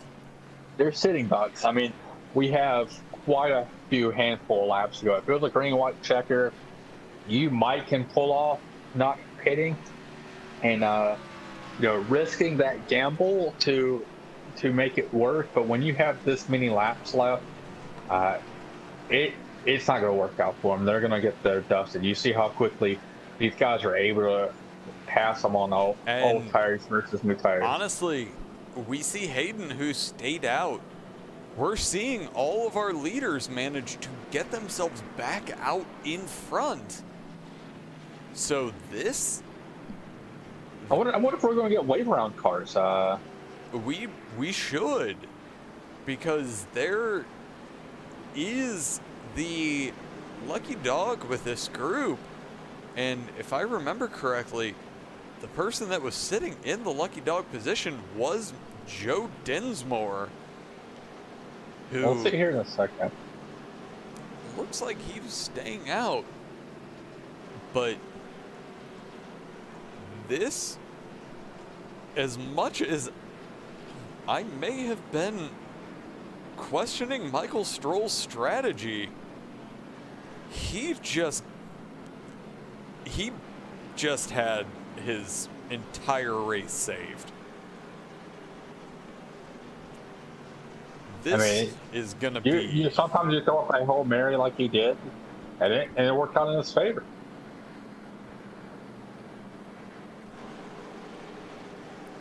But we do have our pole sitter starting in front of him. So it's going to definitely end up being quite the run. So right now it looks like we have 1, 2, 3, 4, 5 people are sitting in front of him, going to take the wave around, get back on the lead lap. They can make it to the end. They're not going to be competitive, but they'll finish on the lead lap because all the ones from 1st to 14th will all have fresh and brand new sets of tires. So these guys that are getting a wave around right now, they will not be super competitive other than with themselves on these old tires. And but they're hoping maybe caution will breed caution. And if that does, they can go and get their 4 fresh set of tires and then now compete with the top 14. So I'm going to do a quick rundown of our top 10. We have Cameron Hearn in first, Michael Stroll second, Alan Elwood third, Guile Brooks in fourth, Justin Morton fifth, Delonta Ballard in sixth, Travis McQuiston in seventh, Davey Hendricks in eighth, Thomas Baresi in ninth, and Danny Ware in 10th. As we're entering turn 3, it is go time for these guys. And these last 9 laps, this is gonna be interesting because, again, you said it, cautions breed cautions. And with pace car about to peel off, Cameron Hearn gets an amazing jump, and Alan Elwood is right behind him. They're leaving Michael Stroll in the dust. And I mean, we got to see if this outside lane will be able to give them momentum going into turn 3. Will it be able to use it to escape those guys? Because, I mean, look at him coming off the turn 2 right there. He is about 5 miles an hour faster, if not more. But he could not do anything. He had to check up a little bit, go in the corner, and drop it down to the bottom.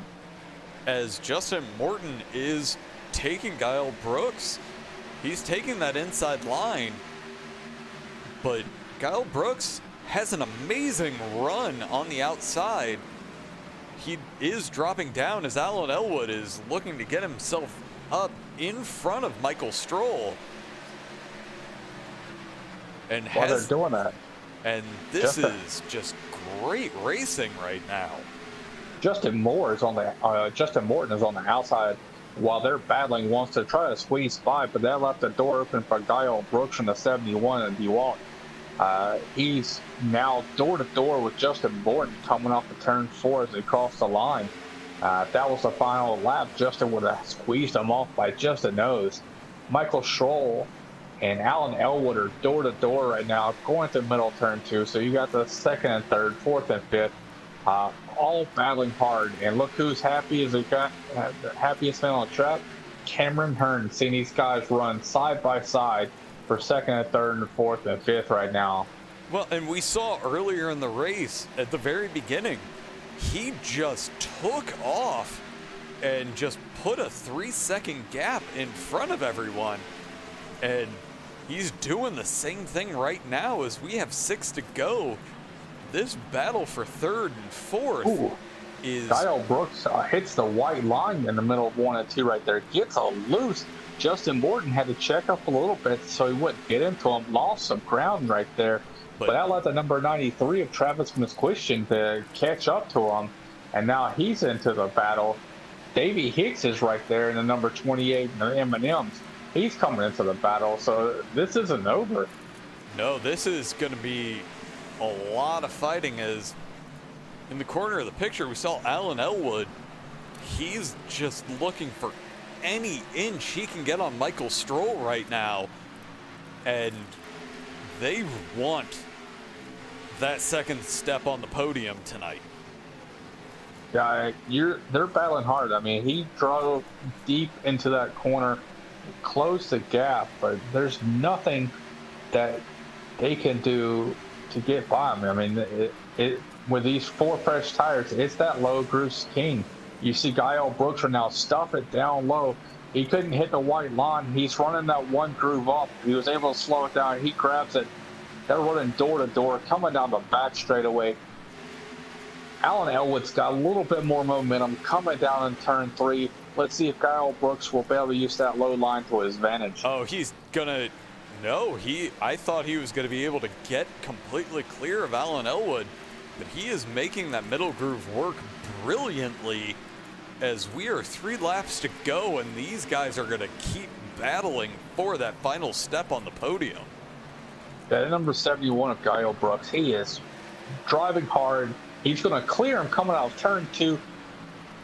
Justin Morton said, I want to do the exact same thing. He's going to go door to door down the back straightaway. Alan Elwood is being set up. He's getting ran a freight train right now on him. 93 is trying to close the gap on Justin Morton, so he will can be the next guy to get another position up. Right now they're running side by side, crossing the line with 2 laps to go.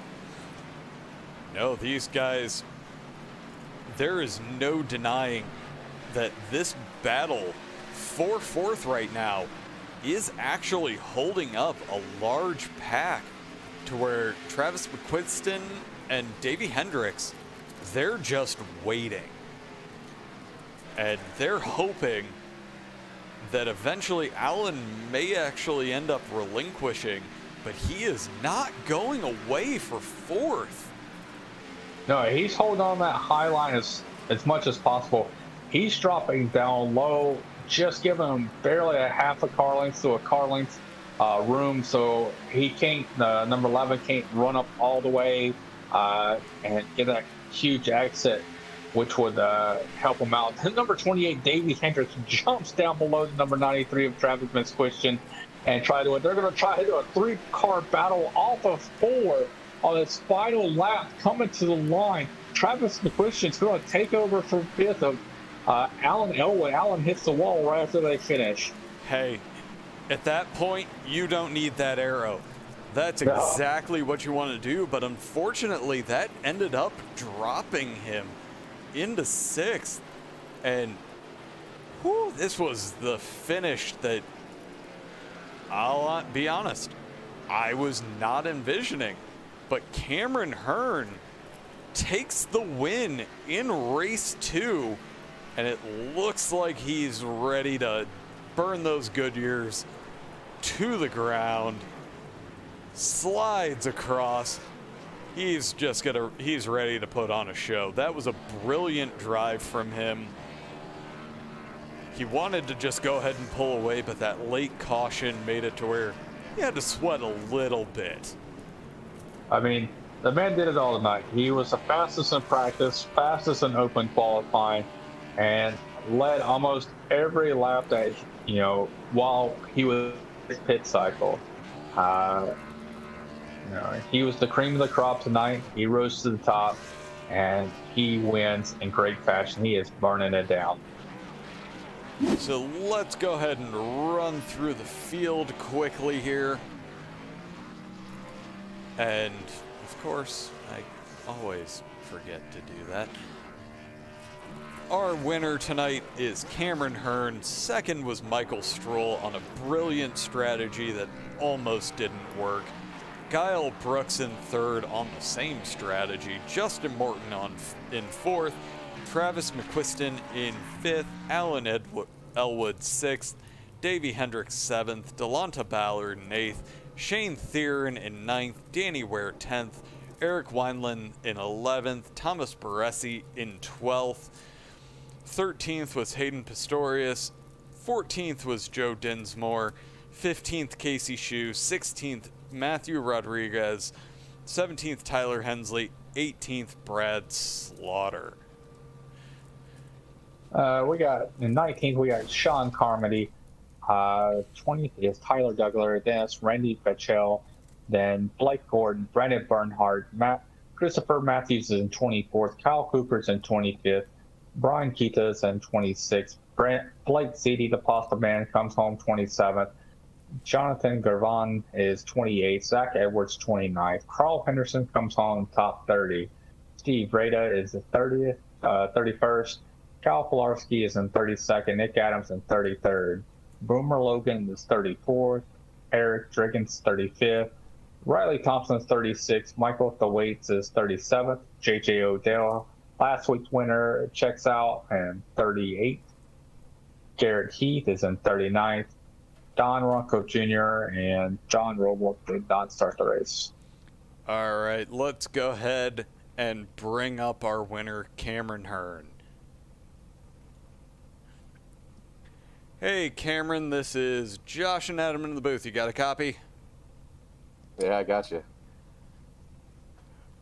Man, that hell of a race for you tonight, man. You put on a hell of a show. You took practice, you took qual, and led mostly every lap out there tonight, except for when that off-pit strategy of Michael Stroll. How are you just so much faster than everybody tonight? What was your secret? The race is over. You can let the cat out of the bag. Well, I ran a really low brake bias, which is really sketchy, but if you can figure out how to drive it, on the long run, it definitely helps the right front. You just got to be careful in the right rear. And the first run, Alan was catching me there and kind of learned my lesson to kind of tone it off. Coming off the corner, that's where you feel the right rear here, especially coming off of turn 2. But just I ran a really low brake bias, I think around like 52, 53%. And I think that kind of helped the car kind of stay low and then just drive up with the throttle the rest of the run. So I have to ask, because as a fellow low brake bias person, and part of the reason why I didn't run tonight and loathe Homestead, it didn't worry you at all knowing that this is a track that can really catch you out if you're even the slightest bit off on your braking or throttle tonight? Yeah, it did, but that's honestly all I did in practice was trying to find what felt comfortable to me. And oddly enough, when the run, I guess after 10 to 15 laps, it honestly gets a lot more stable for me. And one of the key things for me is instead of driving it in there turning in, I kind of drove it straight in at an angle, not diamonding it per se, but kind of driving more straight in the corner. That way you're not having a lot of wheel input while you're braking. So I think that was kind of what was different for me. And I was kind of worried on the last restart, maybe somebody might get a run on me and I won't be able to drive it in like that. But luckily I kind of got a good restart and got away. Yes, sir, you did. Yeah, you got a heck of a restart there. What was your thoughts when that last caution came out? Were you like just yelling and screaming at everybody? Like, what? Who did it? Who was that person? Yeah, I had a Kyle Busch moment. This is everything I could not hit the pace car. But it was cool because I think Alan had some damage there, but I thought we might have a race. But him and Stroll kind of battled there for a little bit and kind of let me get away. But it definitely was nerve-wracking. I was glad that no one stayed out on old tires because I thought that was the only kind of thing I had to worry about. Someone on the really old tires trying to make it work. And luckily everybody pitted and good hard racing at the behind me kind of let me get away. Yeah, that's what I was saying up here in the booth is that the happiest thing this man can see up in the front is looking in his mirror and seeing two people at the second, third, fourth, and fifth racing door to door. Exactly. So I have to ask, when we came to that first pit cycle, was that coordinated with your teammate, Alan, or was that just happenstance that you guys decided to come in at the same time? I think it kind of happened. I think Alan was catching me, like I said, and so I felt like I think he kind of followed me in there. I think there's like a 2 second fall off on the fresh tires. So he followed me in there, and I honestly thought on pit road entry that he gained some ground on me, but I think on the exit I kind of made it back up. But I was kind of worried on the long run that Alan's usually typically really fast on long run. He'd run me down. But I kind of learned something the first run what not to do and kind of just maintain my pace the second run a little bit better. It definitely showed. Yeah, the second one you were actually putting about a tenth of a lap at some points on them, and other laps you were basically dead even on like the first stint. The first stint, he was closing the gap. I think he made almost like 2.5 seconds up on you. Right. No, that was just an absolute dominant run. There was no question, if we'd stayed green, that this was your race with, again, fastest in practice. You started on pole, and again, when we hit lap 20, you had close to 5 seconds up on second place.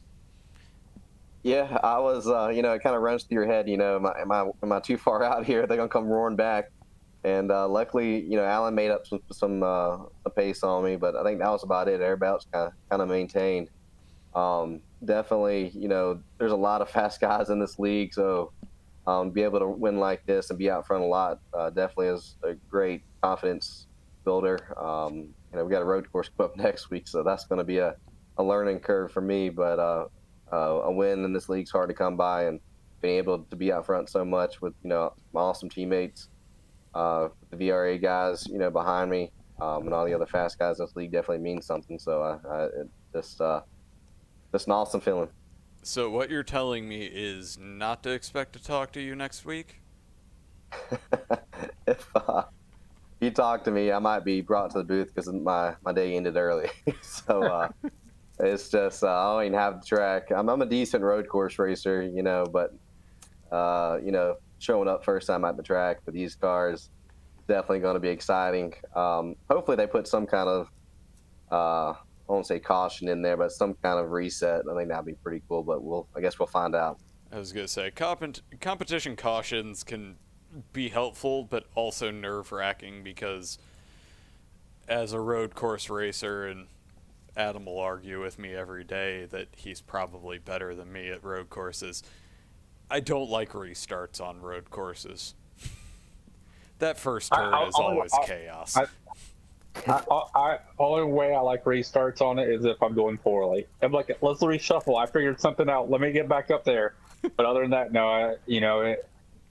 It kind of ruins a lot of things because you get people shuffled back there and people start pushing it. Could it ruin your day? Whereas going green the whole entire way, you're in where you're at, and hopefully you didn't do too terribly on the first couple laps where it puts you far back. Right. No, but great run tonight. Again, dominance across the board.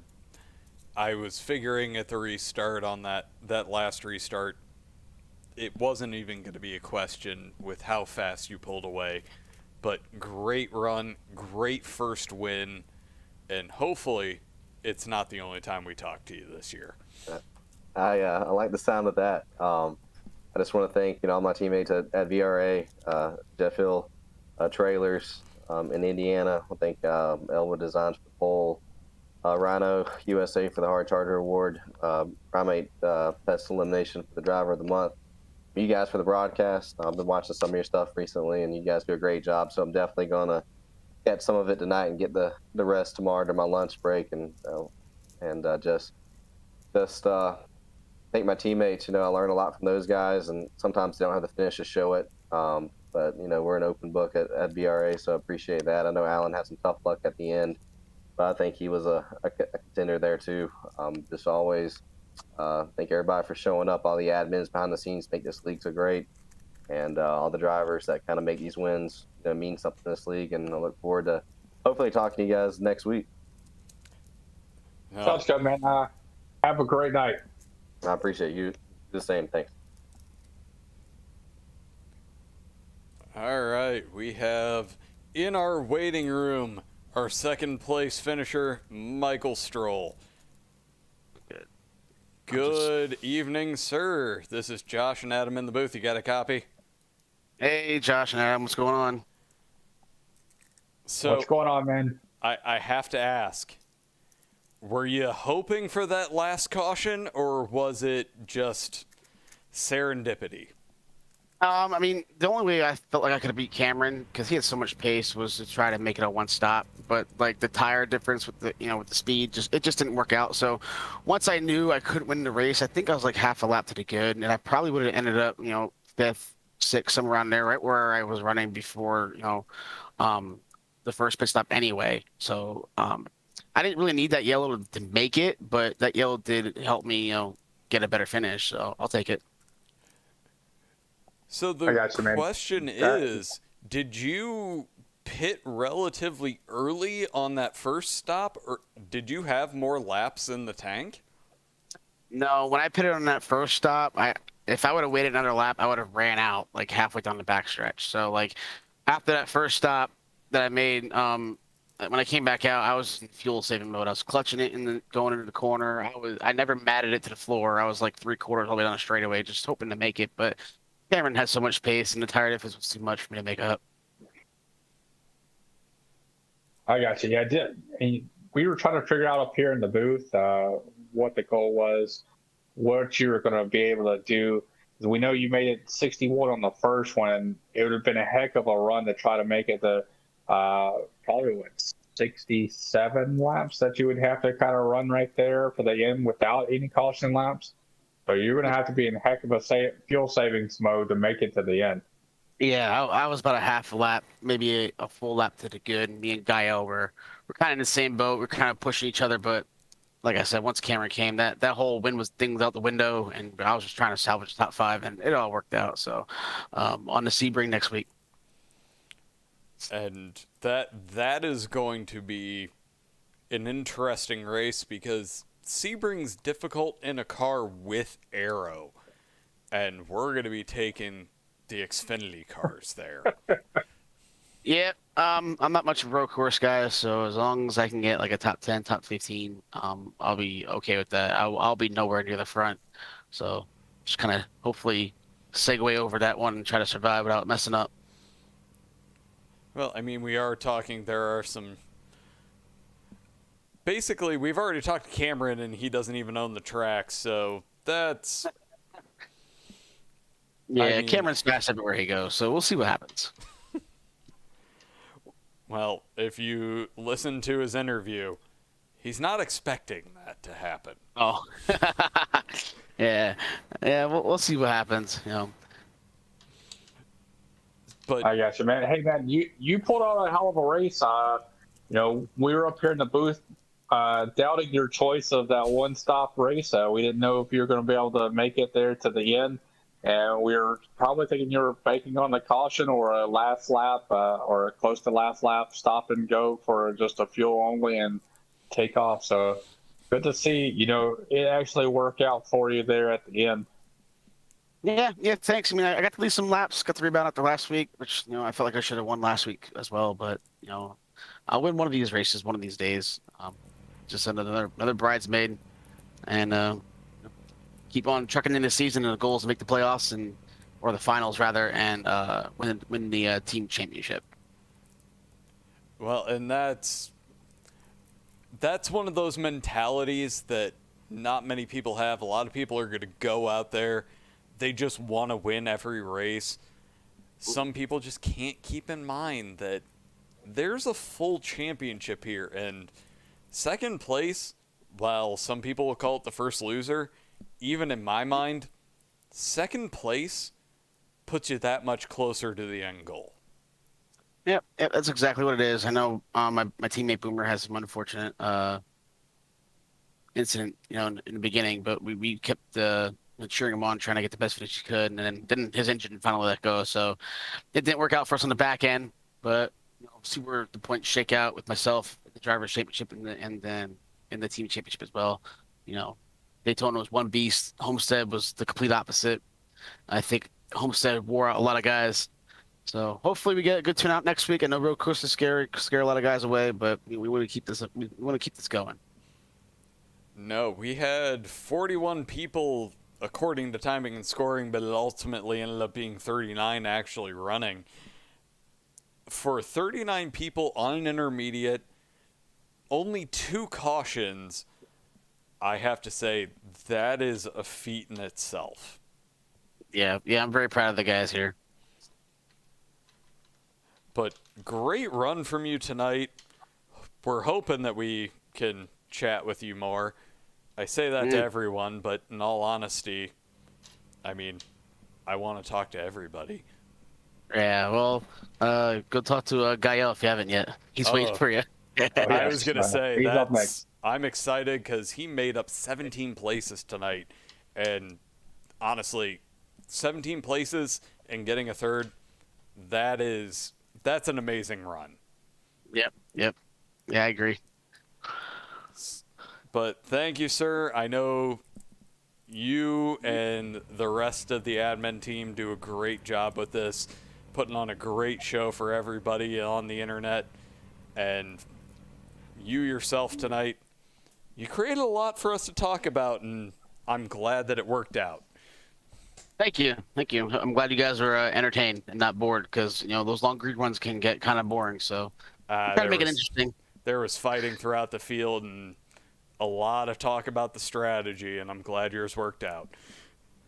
All right, thanks, guys. Thank you, sir. All right, man. Have a great night. You too, buddy. Thank you.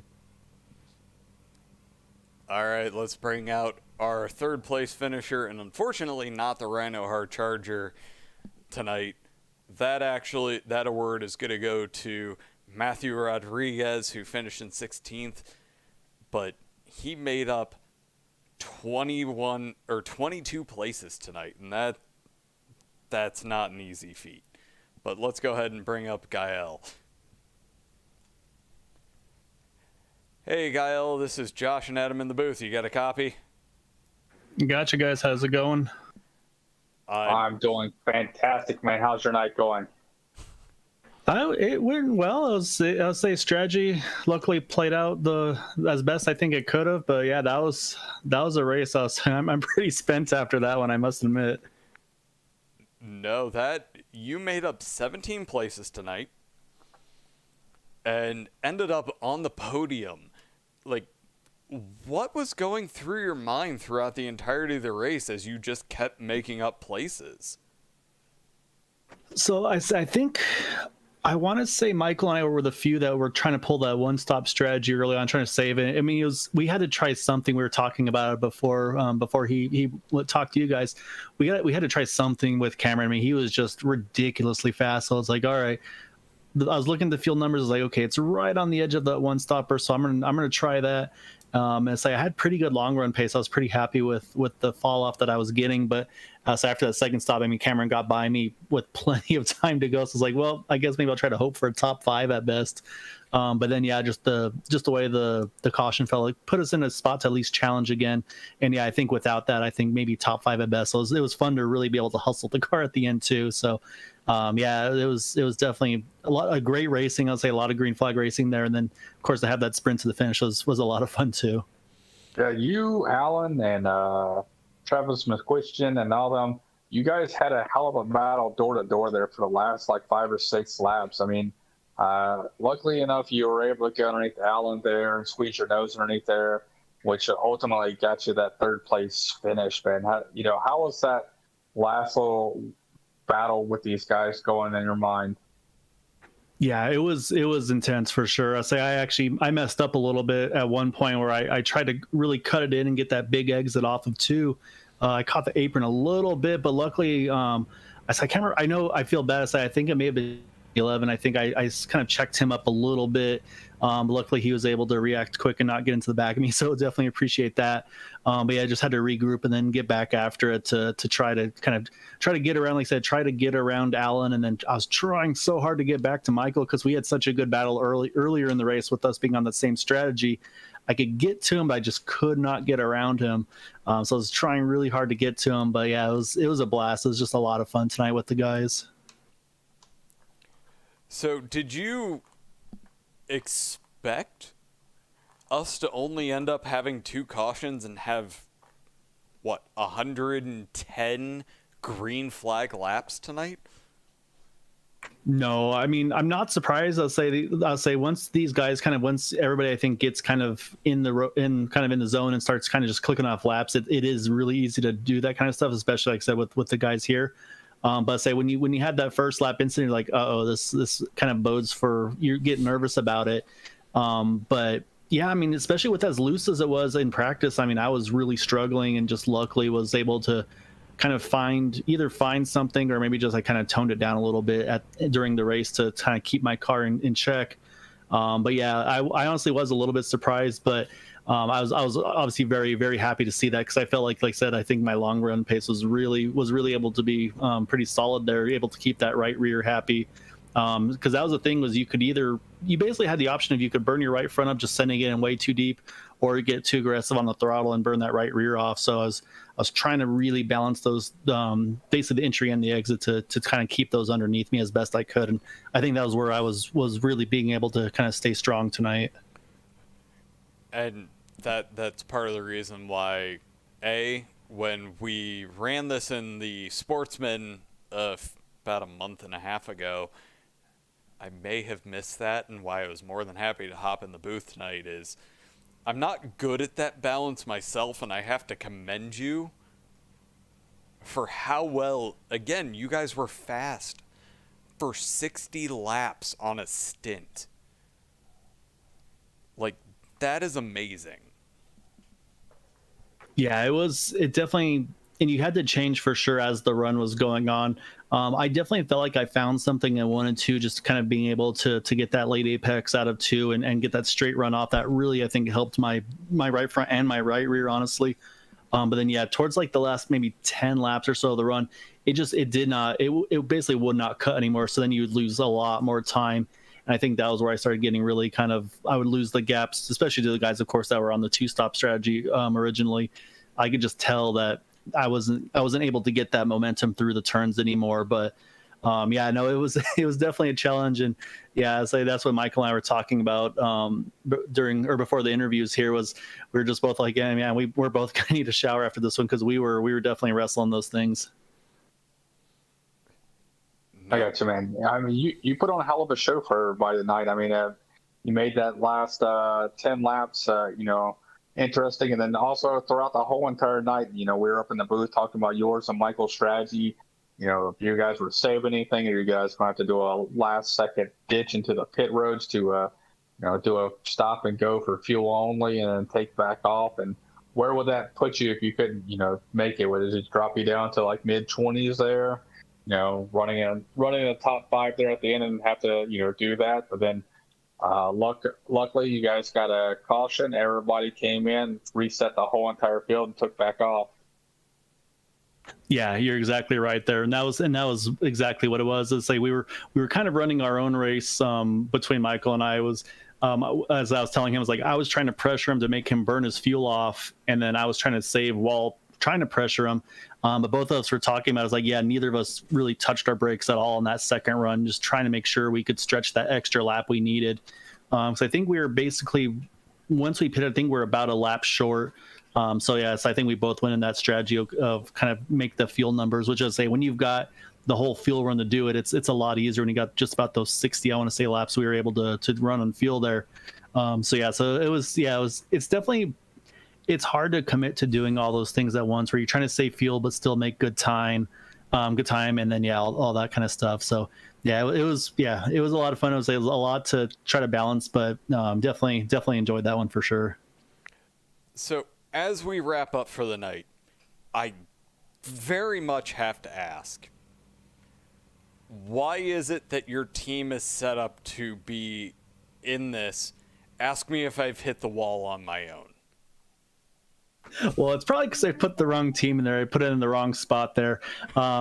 Basically, I have a very bad tendency of just on my own, just basically hitting the wall either down the straightaways or trying to just get a good exit and just drift it up too high without any reason, like not pushing or anything. I open up the wheel too much and I like to hit the wall. So I used to have on my, unfortunately they stamp your name over it, but I used to have a little arrow basically on the nameplate in card saying like, do not hit the wall or something like that. And but then I noticed my name was stamped over it, so I couldn't keep that anymore. So yeah, it's just kind of a running joke with me and some buddies of mine. I have a bad tendency, unfortunately, of getting too many 0 and 2X's with these races. But luckily tonight there was no wall hits, and I think that definitely helped avoid that avoid the result and be able to get that third tonight. No, I would love to ask you how to get that in there, because I have the same issue on corner entry. Yeah, I've done that before myself. Yeah, you try to arc it in there and you catch the right front on the entry, and you're just, especially where you get that little safer barrier starts to jut out. It's oh so tempting, and more often than not, it'll definitely find ways to bite us. Well, and I said it in the intro to this. It's part of why I hate Homestead. The entry into 3, there's a little bit of rough track right before there, and if I'm trying to hug that wall, I'll hit it, and it puts me right into the wall on corner entry. So yeah, I may need that reminder on the inside of my car. Yeah, I'd say we got some good painters over with the guys over at PMS. So feel free to hit us up. We can find someone to get you that custom nameplate on the inside to get you that reminder. Yeah, I need it more than you know. But great race tonight. Again, 17 places, starting in 20th, ending up on the podium. I cannot say how impressed I am, and honestly, how much I wish I could pull that off in this league. I really appreciate it. Yeah, and that's part of it's because I definitely didn't have a good qualifying run, but yeah, so I definitely was definitely pleased with my run through the field, and saying also one of my teammates, Travis McQuistion, I think he gained 21. I want to say we were talking about that as well post race. So yeah, so he and I we were different strategies, but yeah, we both had really good long run pace, so we were pretty happy with the way our nights went tonight. He had 20. But unfortunately, that doesn't get the hard charger award for the tonight, because we actually had someone get 22, and that was Matthew Rodriguez. Ooh, I'll have to have a chat with Matt about that. I enjoy kind of bantering back and forth with him, so I'll give him a hard time for him stealing that one from us. Oh, trust me, I have that with my own teammates, and yeah, anything you can get, it always makes the team chats just that much funnier. Yeah, exactly right. And that's what makes it so much fun too. Is obviously you love competition. You wanna do as best as you can against these guys. But yeah, it's also nice to kind of unwind after a Monday, as I'm sure all of us kind of feel that way, and then just be able to have some fun and compete, but then also be able to hang out with our friends and yeah, go after it that way. No, great run tonight. Glad to see you up here. Glad to talk to you. And I say it to everyone, but I actually mean it. I love chatting with everyone. Hopefully we get to talk to you more. How do you feel about Sebring? That is going to be a struggle for me. I did try running the 12 Arrows of Sebring in iRacing a few months back, and it didn't go well. That track, that last turn, the bumps on that last turn, it's going to give us all a very, very difficult time. You'll be very curious to see kind of how to get that power down, because you're going to be feels like probably just being bouncing the tires on the exit. So I think there's definitely going to need to put some laps in and try to get comfortable. That's 12 hours in a car that's meant to be on a road course. You're going to do a race in a car that's not supposed to be on a road course. Yeah, exactly. Yeah, it's gonna be. I think it's gonna be a rough one, but I applaud Fuel though for kind of mixing things up and getting us out of our comfort zones. I say there's gonna be guys that are gonna be able to adapt and kind of do what they do best. And I say for me, I think if I can just try to make it to the end, ideally no incident points, but we'll see. Maybe I'm sure I'll have a couple off tracks, but yeah, definitely gonna try to keep that car in one piece though to the end. All right. I got you, man. Well, we look forward to seeing what you can do next week at the Sebring. Until then, man, you have a great night or a great rest of the week. Thank you guys so much. I really appreciate everything you guys do with Ghostfire Media. It's a lot of fun to be able to do these broadcasts. So yeah, thank you so much. For I say I'm glad to be able to actually be in these interviews. I say it's been a long time, so it's nice to be in that position. Well, great in chatting with you, and have yourself a good evening, sir. Thanks, guys. You as well. All right. So I think that's going to do it for us tonight. Yeah. Appreciate everybody out there watching us tonight. I got a few commenters out there in the social media land. We appreciate you guys coming out, commenting on your favorite drivers. And we look forward to you coming back and watching us next week at Fuel. Come out and watch us anytime we go live. Subscribe to us there on Facebook or Twitch, YouTube channels. Hit that little bell button so when we go live, you'll know. And I was going to say, Thursday we will have the AOL TNT series. They will be at the Roval, and that's going to be brilliant. I want to call it that because I have high hopes for myself. Friday night is going to be the GFM podcast with winners, special guest, and always a little bit of controversy. The AOL Cup Series, if I remember correctly, we are at another road course to where we're going to have Watkins Glen. And then next Monday, catch us for Fuel at Sebring. Correct. It's going to be a lot of road courses coming up for our broadcast. So we got the next 3 of them will be road courses. I can't wait to see it. I know it's going to be a heck of a time. We have ads and commercials we'll throw in there to break up the monotony as we go live. So, but until then, I'm Adam. That's Josh. We're Ghostfire Media. We'll see you next time. Thank you. Thank you for watching iRacing on the Ghostfire Media Network.